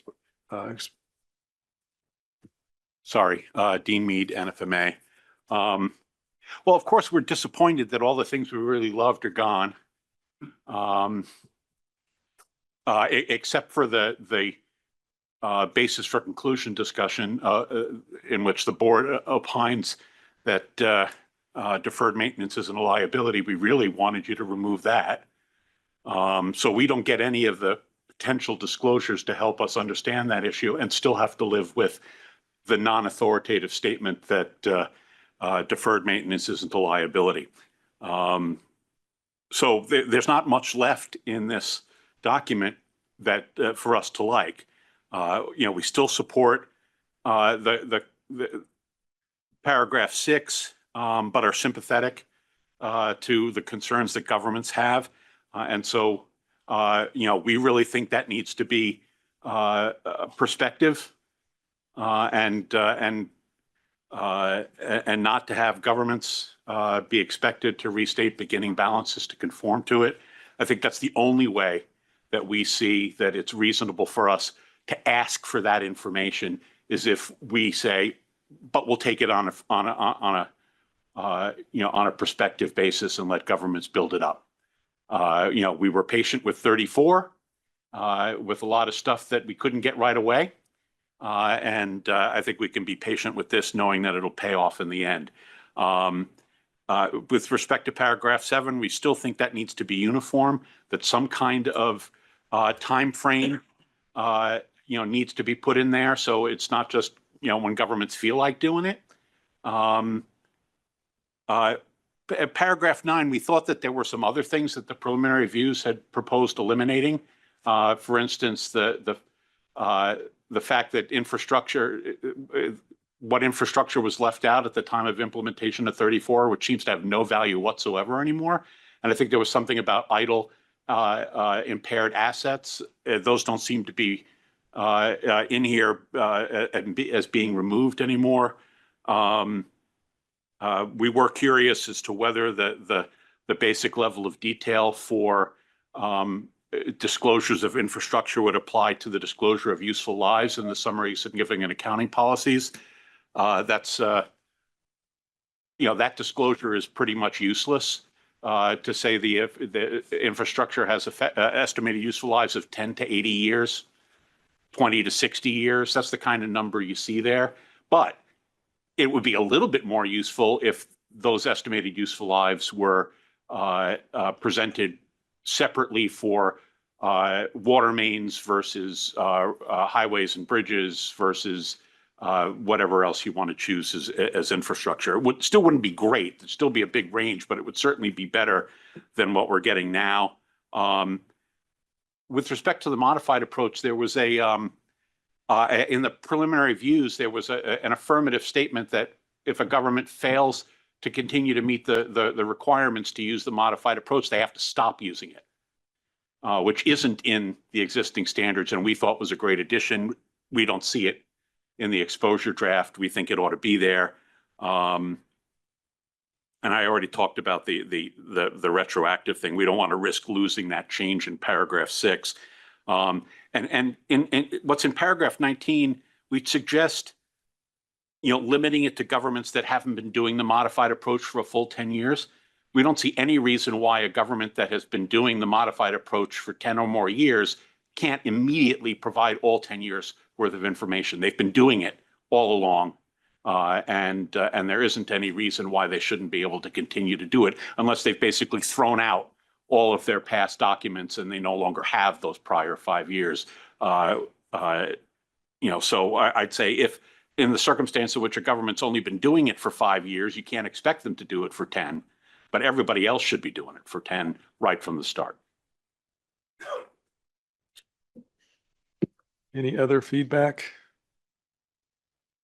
Thank you, Joe. Hey, Rob, can I Calendar. can I just make one thing about this document? As Joel mentioned this EED is going to have 2 alternative views. If you read the alternative views, one is saying we want to take some things out cost benefit reasons, and one saying I don't have enough. And we won't get to the details of what they actually say, but they're pretty diametric in terms of where they're coming from, which is why I think for the board, all of them, including the people that have those views, but including the board in general, it's going to be really important for folks to weigh in on what they think about this document, because we're going to have to figure out how to deal with those, with the majority view, which is the main view, and then those alternative views. We're going to have to work through those. So this is going to be one of those documents where it's really, really important for us to get the feedback, whether you think it doesn't have enough, as Dean was alluding to, or has too much, as some folks might say. But the feedback can be really critical to us to then deal with those alternative views, figure out how we deal with them. So please respond, and please, when we do, hopefully, get this approved this week, please respond between now and the rest of the comment period. Thank you, Alan. Well, I know GASAC will be responding to the comment letter as the one that we're highly interested in. All right. I guess, Joe, I'm turning it back over to you for the cybersecurity. Yep. Do you want to do a break? We could do 10 minutes now. Okay. You got it back. All right. We can do that. All right. We'll take a 10-minute break. So we'll reconvene at 4:15. Thanks, everyone. All right. So we have one last item on the agenda. I did want to ask everyone, and I'm going to try to do the same thing too. It's to project a little bit so our voice will carry throughout the room. It's a bigger room. So if that means leaning into your microphone a little bit or just speaking a little bit louder, it'll be helpful for everyone that's here. So next up, we have cybersecurity risk disclosures and the pre-agenda research. I'll turn it over to Joe. All right. Thank you, Mr. Chair. Cybersecurity risk disclosures pre-agenda research. As a refresher, the board had approved this research back in December 2024. It was focused on 3 objectives. to determine the types of cybersecurity threats that faced by state and local governments, whether and how these are currently disclosed in financial statements, and whether financial reporting guidance has a potential to address user needs for this type of information. We last discussed this with members of the GASAC kind of early in the process at the March 2025 meeting. We got some great preliminary feedback and some thoughts that really informed some of our direction from the past year. So again, thank you. We're back because the research wrapped up in January. We presented the final research memorandum to the board last month, and they're going to be considering a project prospectus later this spring for whether or not to add this project to the current technical agenda. So as the materials you had received from this was the draft of that project prospectus, the intent of our discussion today will be to, give a little bit of an update on some of the findings resulting from the research, and then obtaining GASAC member feedback on that prospectus. I'll run through some quick high-level takeaways from the final research report that was linked at the top of the paper you received, but I want to make sure for the sake of time today, we leave plenty of time for feedback, so I'll keep it a little bit higher level. For that first objective, determining cybersecurity threats that might be faced by state and local governments, no surprise, we found that state and local governments are exposed to a broad range of rapidly evolving cybersecurity threats that can result in several effects, such as theft of governmental resources, breaches of sensitive and confidential data held by governments, disruption of the operations of and services provided by governments, reputational harm. Those were kind of the big four buckets there. We found that governments would often expend resources in responding and recovering to those effects, and that, those four items I mentioned, they're not mutually exclusive effects. A single incident could result in all four of them. In addition to external factors, we also found that governments have variability in the internal factors that affect the maturity of their cybersecurity posture and their ability to withstand and respond to cybersecurity incidents. Challenges related to funding and staffing cybersecurity initiatives, as well as sometimes the use of legacy IT systems that leave governments somewhat exposed to exploitation. I will say a common refrain that we heard from some stakeholders that we met with is that they often describe the realization of a future cybersecurity incident in terms of when, not if, right? And so as we considered external and internal aspects of cybersecurity risks, we were also cognizant that the appropriate level of preparedness can be somewhat subjective, right? Because in that when, not if environment, what is the correct level of preparedness for that thing that some stakeholders seem to indicate or acknowledge that no one can really be fully prepared for? The second objective, determining whether and how financial statements or how cybersecurity is disclosed in financial statements. We reviewed financial statements of governments that had recently been attacked and also samples of those that had not. We found that some state and local governments are voluntarily providing information about cybersecurity in their financial statements, although I will say that information is generally limited to higher level information about cybersecurity incidents or cybersecurity insurance. And we observed, when it was provided, there was a bit of variability in the location of where it was provided in the financial statements, either certain different types of existing note disclosures, sometimes its own standalone note disclosure, but also then variability in the level of detail, typically, higher level information. Of note, we did find that the quantified impact of cybersecurity incidents generally appears to be relatively small in magnitude. Right, outside of a single outlier in our sample, the majority of the costs of these incidents were below 1% of the government's annual expenses, with a couple being just barely over 1%. And, not just us. I would say, this level of relative magnitude that we observed in our sample is something we also saw reflected in academic studies that we reviewed as part of this research. For that third objective, one that kind of leads itself into the project prospectus of determining whether financial reporting guidance has the potential to address user needs for this type of information. Users that we met with were interested in information about cybersecurity risks, right? But we also found that users acknowledged that the disclosures related to cybersecurity information could increase the government's exposure to cybersecurity risks, right? A cybersecurity disclosure conflict is how it's worded in the research paper. Basically information that, while it might be useful to users, it might also be useful to individuals who would use it to cause harm. And so for that reason, some users noted that they may be inclined to temper their requests for information for this type of information to be included in financial statements, and that some users also identify alternate methods for obtaining this type of information. While digging into potential topics, we found that there is some existing literature that is generally applicable to certain aspects and outcomes of cybersecurity incidents. For example, if a government's IT hardware is damaged in an incident, well, there's impairment guidance. If you are exposed to litigation due to a data breach, well, there is guidance for contingencies like that. We won't go through all of the items that were outlined in the paper, but based on the items we looked at in the existing literature, in the context of feedback we heard from users, and potential examples that we observed in financial statements and other documents, I believe it leaves us with kind of 3 potential topic areas to consider for financial reporting related to cybersecurity. First being cybersecurity posture, right? It's kind of the main thing that we heard about from users, that they're looking for indications that the government's being proactive in assessing and addressing its exposure to cybersecurity risks, right? That it has a higher maturity cybersecurity posture.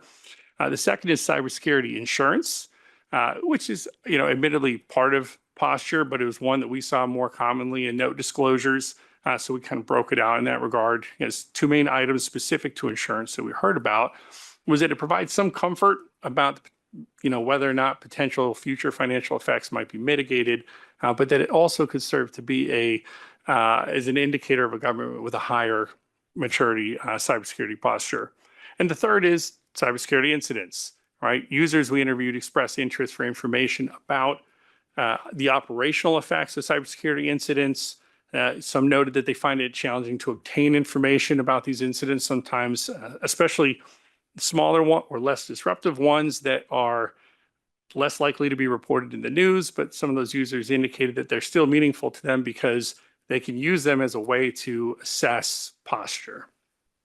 However, I would say kind of as we segue into talking about the prospectus, I would note that, there are some areas of information, even though some of this information might be useful to users, there were some areas of concern, potential challenges related to developing financial reporting guidance for these topics that would be considered in a future project, right?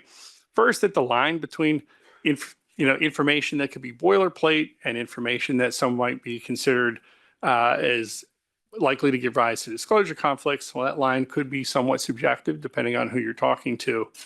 And also, I would say kind of another example of this from a legislative standpoint, so we noted in our literature review that it's not uncommon for states to have legislation that identifies certain aspects of cybersecurity as confidential and therefore not able to be released through open public record acts, and that this legislation varies from state to state. And, one of the things we noted in the research paper is that, there's a lot of legislation around cybersecurity happening. So, there could be changes in that area.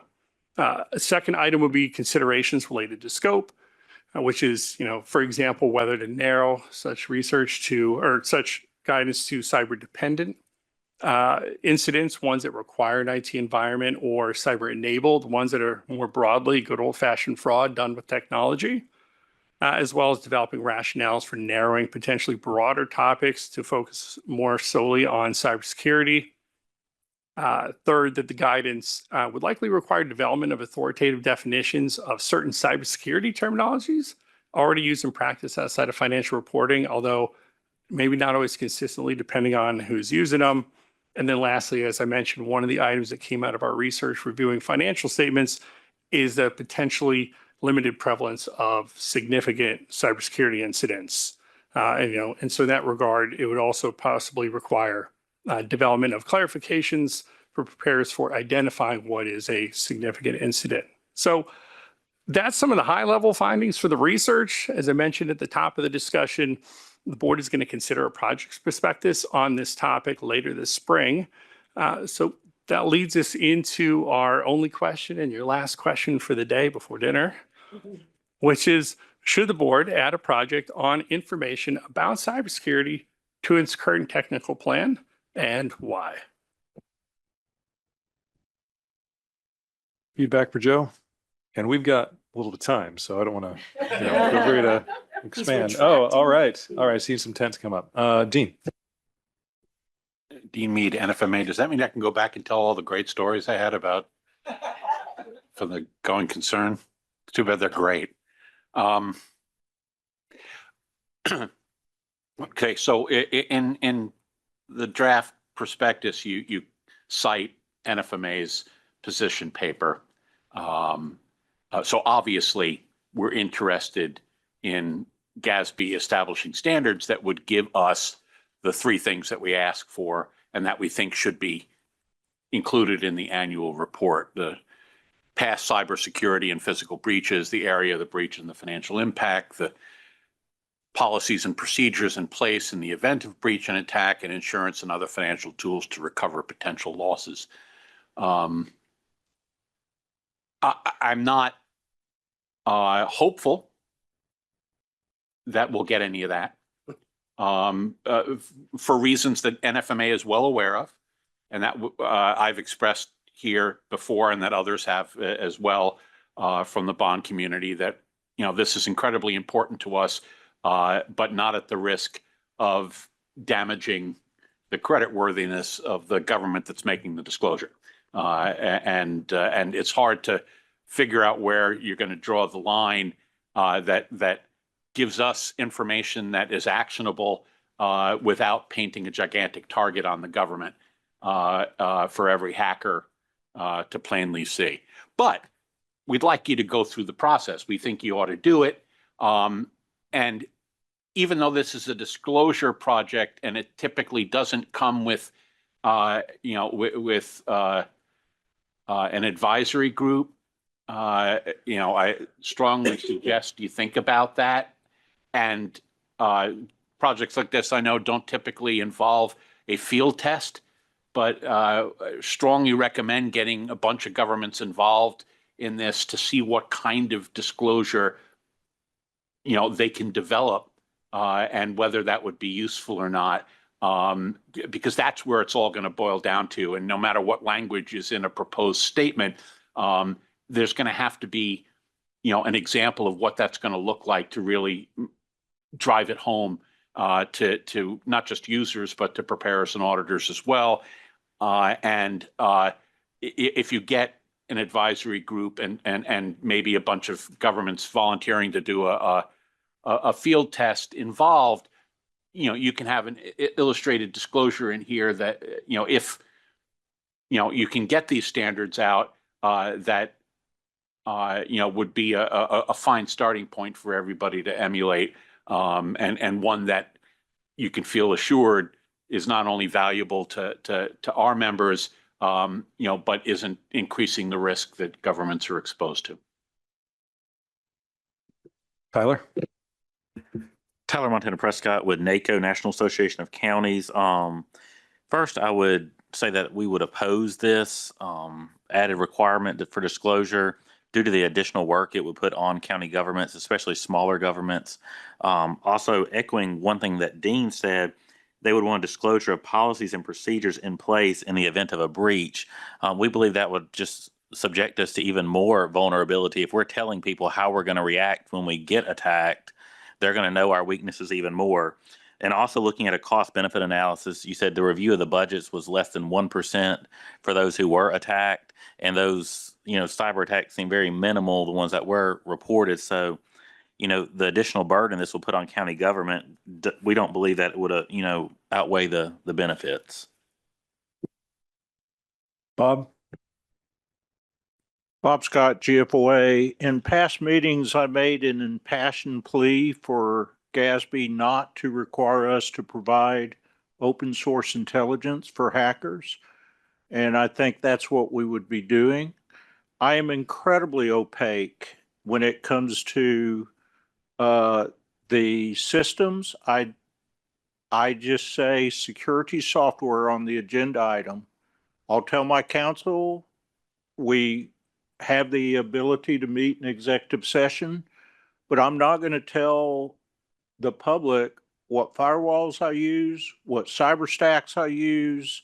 None of that is going to go out to the public because it increases risk.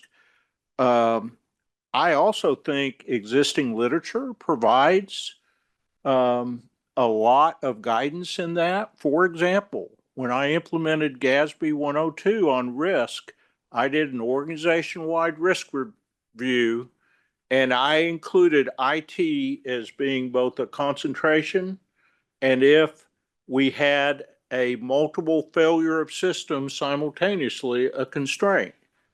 And so I identified it as part of my risk review. And if we were subject to a major cyber attack that took down multiple systems and our ability to bill revenues, et cetera, it would be disclosed in the financial statements under 102. So I'm not sure. I think the research project is good education for governments, but I'm just not sure that it really needs to go to a required standard.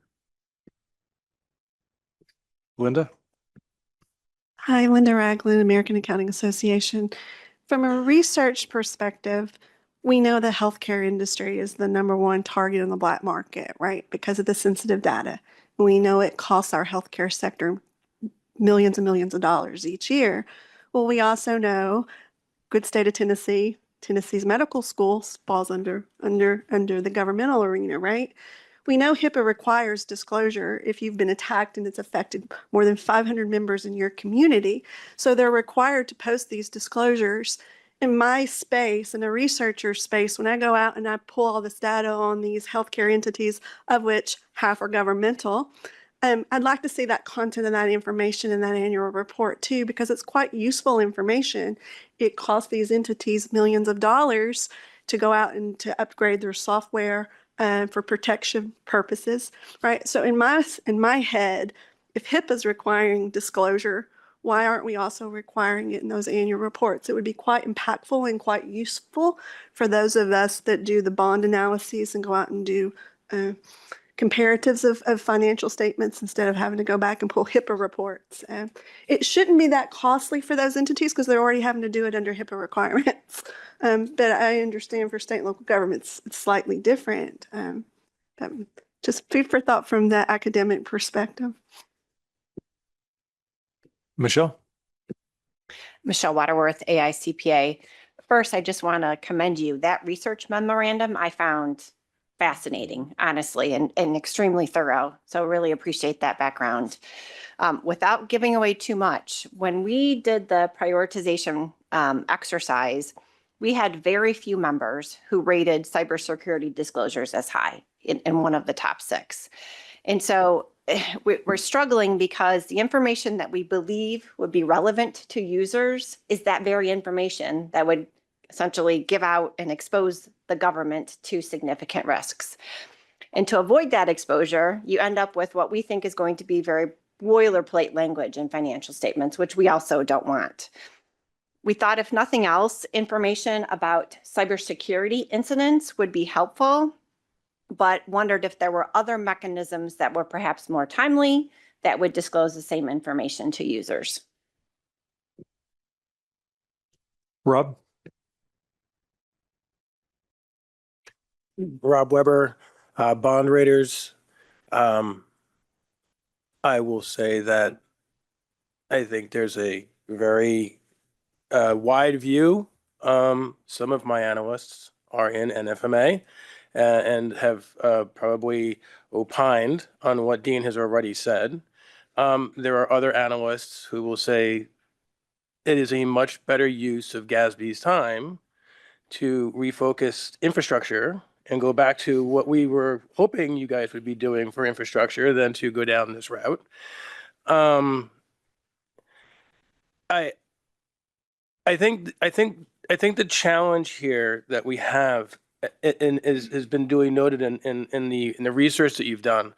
And Michelle just mentioned that, you know, there's been very few people on her team that have rated cybersecurity as in one of the top 6.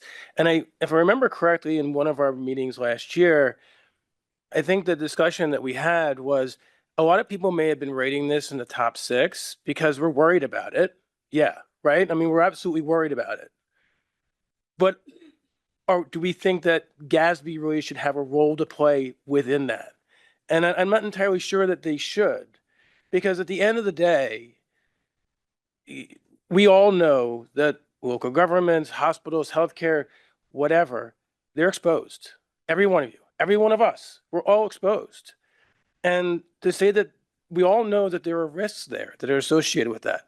How much you're spending on it, I have no idea if that's the appropriate amount or not. And to say that one government is spending more than another government or a percentage of their budget, again, I don't know if that's good or bad or indifferent. And I think it's a very difficult topic for GASB to kind of wade into when you're talking about an accounting firm, accounting basis. What, from an accounting perspective, are we going to bring in that's going to highlight the risks that are associated with cybersecurity? And I think that, again, my personal viewpoint is that this is probably not a topic that GASB needs to look at. But we have a very wide range in analysts who, what some would tell you, absolutely, we want this information that Dean has already said. So I think this is a very difficult topic. I think that this research piece you have here is fantastic. I'm just not entirely sure we just need to go any further than that, to be honest. Dave? David Goldman, National League of Cities. So we agree with the representatives from NACO, GFOA, the auditors, and a few other folks who spoke up about the risks of full disclosure could outweigh the benefit due to the low amount of impact, it being under 1%, and also the risks involved. If GASB does decide to go forward with this project, it's vital that we figure out a way to do it so that it doesn't inadvertently arm hackers with the information that they could use to make things worse. And we also need to figure out a way for the auditors to ascertain the level of cybersecurity compliance. I mean, would they have to hire like cybersecurity auditors or go to the National Cybersecurity Academy, which I understand is in an undisclosed location? Anyway, sorry. Harriet? Harriet Richardson, Association of Local Government Auditors. I'm a hard no on this. And Rob already mentioned last year where it rated in the top 6 because it was a hot topic. It was something we all had on our minds, something to think about. But then we followed that up with discussion, and all of this discussion focused on the reasons why not to include it as a topic. And so, and I think some of this research supports why not. I really focused in on the SEC example because it said that even though they have disclosure requirements, they have reasons not to disclose. And one of that reason was they don't have to if disclosing the information might otherwise impede its response and recovery efforts. And I think most organizations would take the position of saying, if I disclose anything, it's going to impede my response and recovery effort because I'm giving out information for how we would respond, which will tell hackers what they need to work around to break into it. So I feel like most organizations, I think that you'd be putting out a statement for something that most organizations wouldn't follow anyway. They wouldn't want to follow it. They just say we can't because. So thank you. Hattie?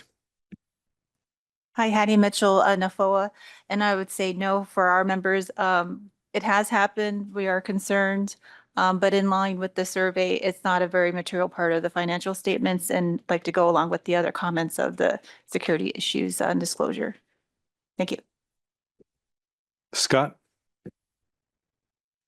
Scott Davini, AGA. Yeah, in a word, no.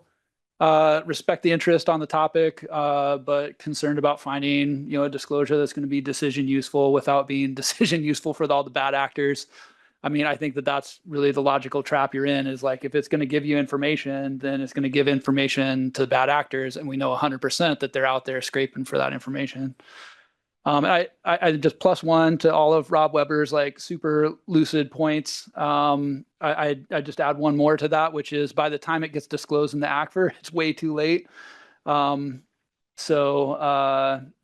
A+ work again for the research. That was fantastic. I think the only other thing to mention is note two things. Linda made great points on disclosing breach notification. So if it does go forward, that's pretty much the only thing that we'd be okay with. Yeah, but if it is for researchers, then wouldn't a web search be just as good as the financial statement? So I think the question just comes down to like, is the financial statements the best place for it? And then the final comment is you mentioned that we do have a gap for certain things, reporting related to incidents like impairments or contingent liabilities, et cetera. I think that regardless of where this project goes, it would be really great to get an IG question or two on this. I think it would be helpful to just directly address that, and that would allow people to search GASB codification for cybersecurity and get an answer. So, thank you. Debbie? Debbie Miller, National Association of State Treasurers. So I'm going to echo a lot of things that have already been said. First off, the research materials were amazing. I thought they were very thorough and very, very helpful.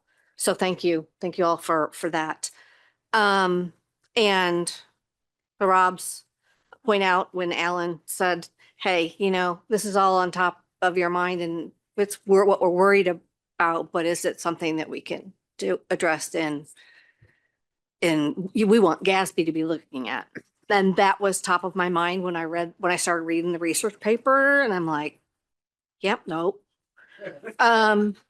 So there's that. We also,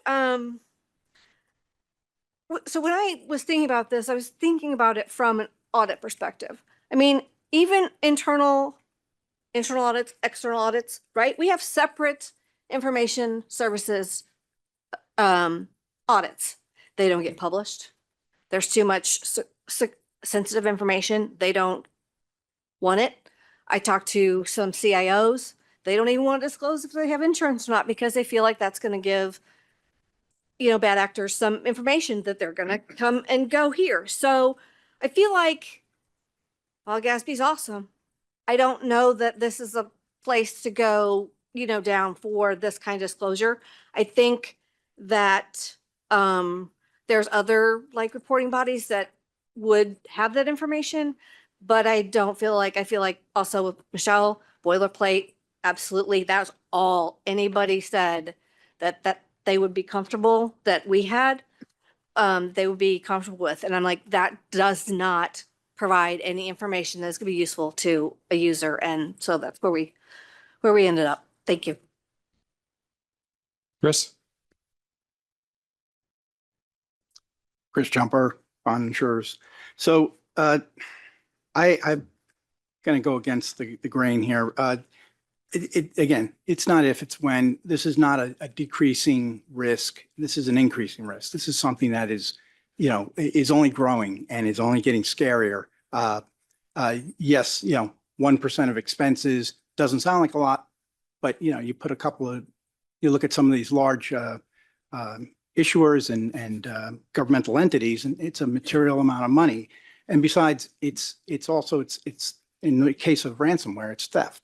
So, are we saying, okay, governmental entities should eat it? I think it's something that needs to be addressed. I do agree that the timeliness of financial reports, whether it's 100 days, 200 days, 180 days, it might be too late. And honestly, when I've come across it, it's usually been in a news article or something, along those lines. Maybe the solution is to have an EMA notice posted that there's been some breach and, and just general, but how they resolved it. I am concerned about the fact that, the willingness to disclose it is, going to make them a target. I think they're going to know about it long before the audit comes out with any kind of disclosure like that. And I mean, I would love to see, at least a note in there that, yes, they're a subsequent event or whatever, or even supplemental information that they are maintaining a level of insurance, that they have, protocol in place. And, if there were instances that they were successfully resolved. Jamie, and I just wanted to ask folks again to make sure you speak up and lean into the microphone. It'll help for folks in this room. Jamie Wayman, National Association of State Retirement Administrators. And I think all of us probably, especially at least in my arena, the pension arena, probably stay up every night. That's probably the number one risk is cyber risk, thinking of our data that we maintain for all these public pension plans or something that can be exposed and be concerned about. But being willing to disclose something in your financial statements that's above boilerplate language is not something I think that any of us would say would be a help to help us protect our data and help us sleep more at night by making those disclosures. So it'd be a no from NASRA. Dean? Dean Mead, NFMA. I wanted to make a point of saying that we're cognizant of what we're asking the board to do and the risk that that poses to the board, because you guys are going to get your butts kicked if you go forward with this. We still want you to. We don't want you to get your butts kicked, but you're going to. And there's probably nobody else in this room who was at was here when we worked on the Y2K standards. And GASB got hammered on that, and it ended up being nothing. It could have been something awful. But in the end, it wasn't. And I can tell you, it was an extraordinarily unpleasant time, as it often happens when financial concerns intersect with broader policy or managerial concerns. It happened with leases, it happens with derivatives, and GASB gets attacked for things that it didn't intend and had no interest in doing. GASB doesn't want to set, I'm sure, the standards for cybersecurity. I presume that to the extent that governments have disclosed this in their financial statements, that there was some financial context to this. They had some kind of loss. They were put at some kind of financial risk that meant they felt they needed to disclose it in their financial statements based on existing standards. And so ultimately, it may be enough for the GASB perhaps to provide sorry, Siri wants to talk to me. Very interested in this topic for reasons you might guess. That to provide some implementation guidance that's under existing standards, this is, when you might need to be thinking about making a disclosure related to cyber attacks, not just any cyber attacks, but those that, like any other loss, physical damage to a facility, fraud, embezzlement, that a government, when it's a significant amount, feels compelled to disclose, even though there isn't a specific pronouncement about embezzlement or fraud, that says they have to. And so, even though a lot of people around this table have said, no, don't do it, we know that they're all going to be really pissed off at you. I lived through SEA too, right, Lisa? Remember those great days at the GASAC table when, people were just absolutely killing GASB over service efforts and accomplishments reporting and accusing them of wanting to do all kinds of things they had no intention of doing. So we know, and what this will cost you if you decide to go forward, and we think it's worth it to find out whether there is anything that we can do. Our position, what we said in that best practices guide wasn't out of some general concern for the cybersecurity of public utilities. It all comes back to what we saw as a potential financial problem for governments that would undermine their ability to repay their debt.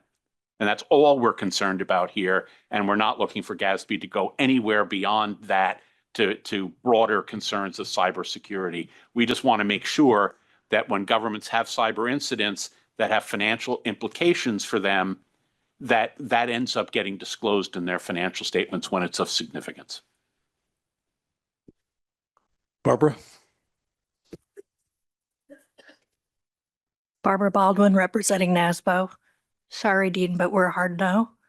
For many of the reasons that everybody's already talked about, laying out a foundation for bad actors. Why would you disclose cyber incidents in a financial report?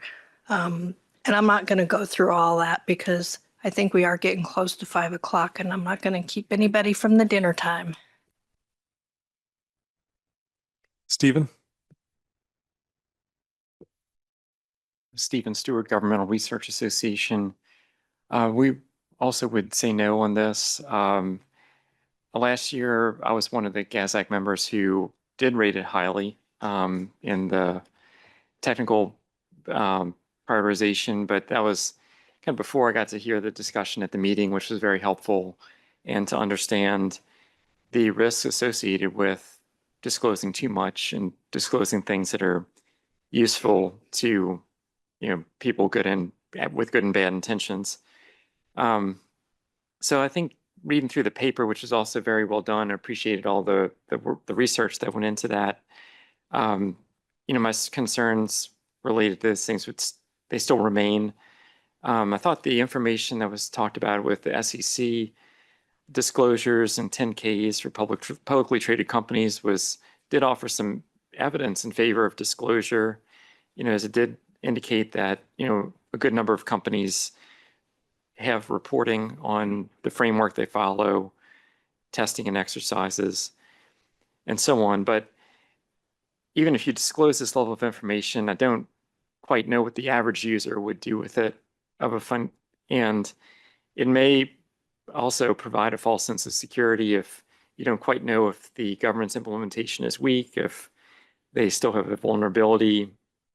I thought that this may be one of these issues where you need sort of another intermediary like a bond rating agency to inquire offline, to make an assessment, to look at risk, and then factor that into their ratings, which indirectly, informs the public about that issue.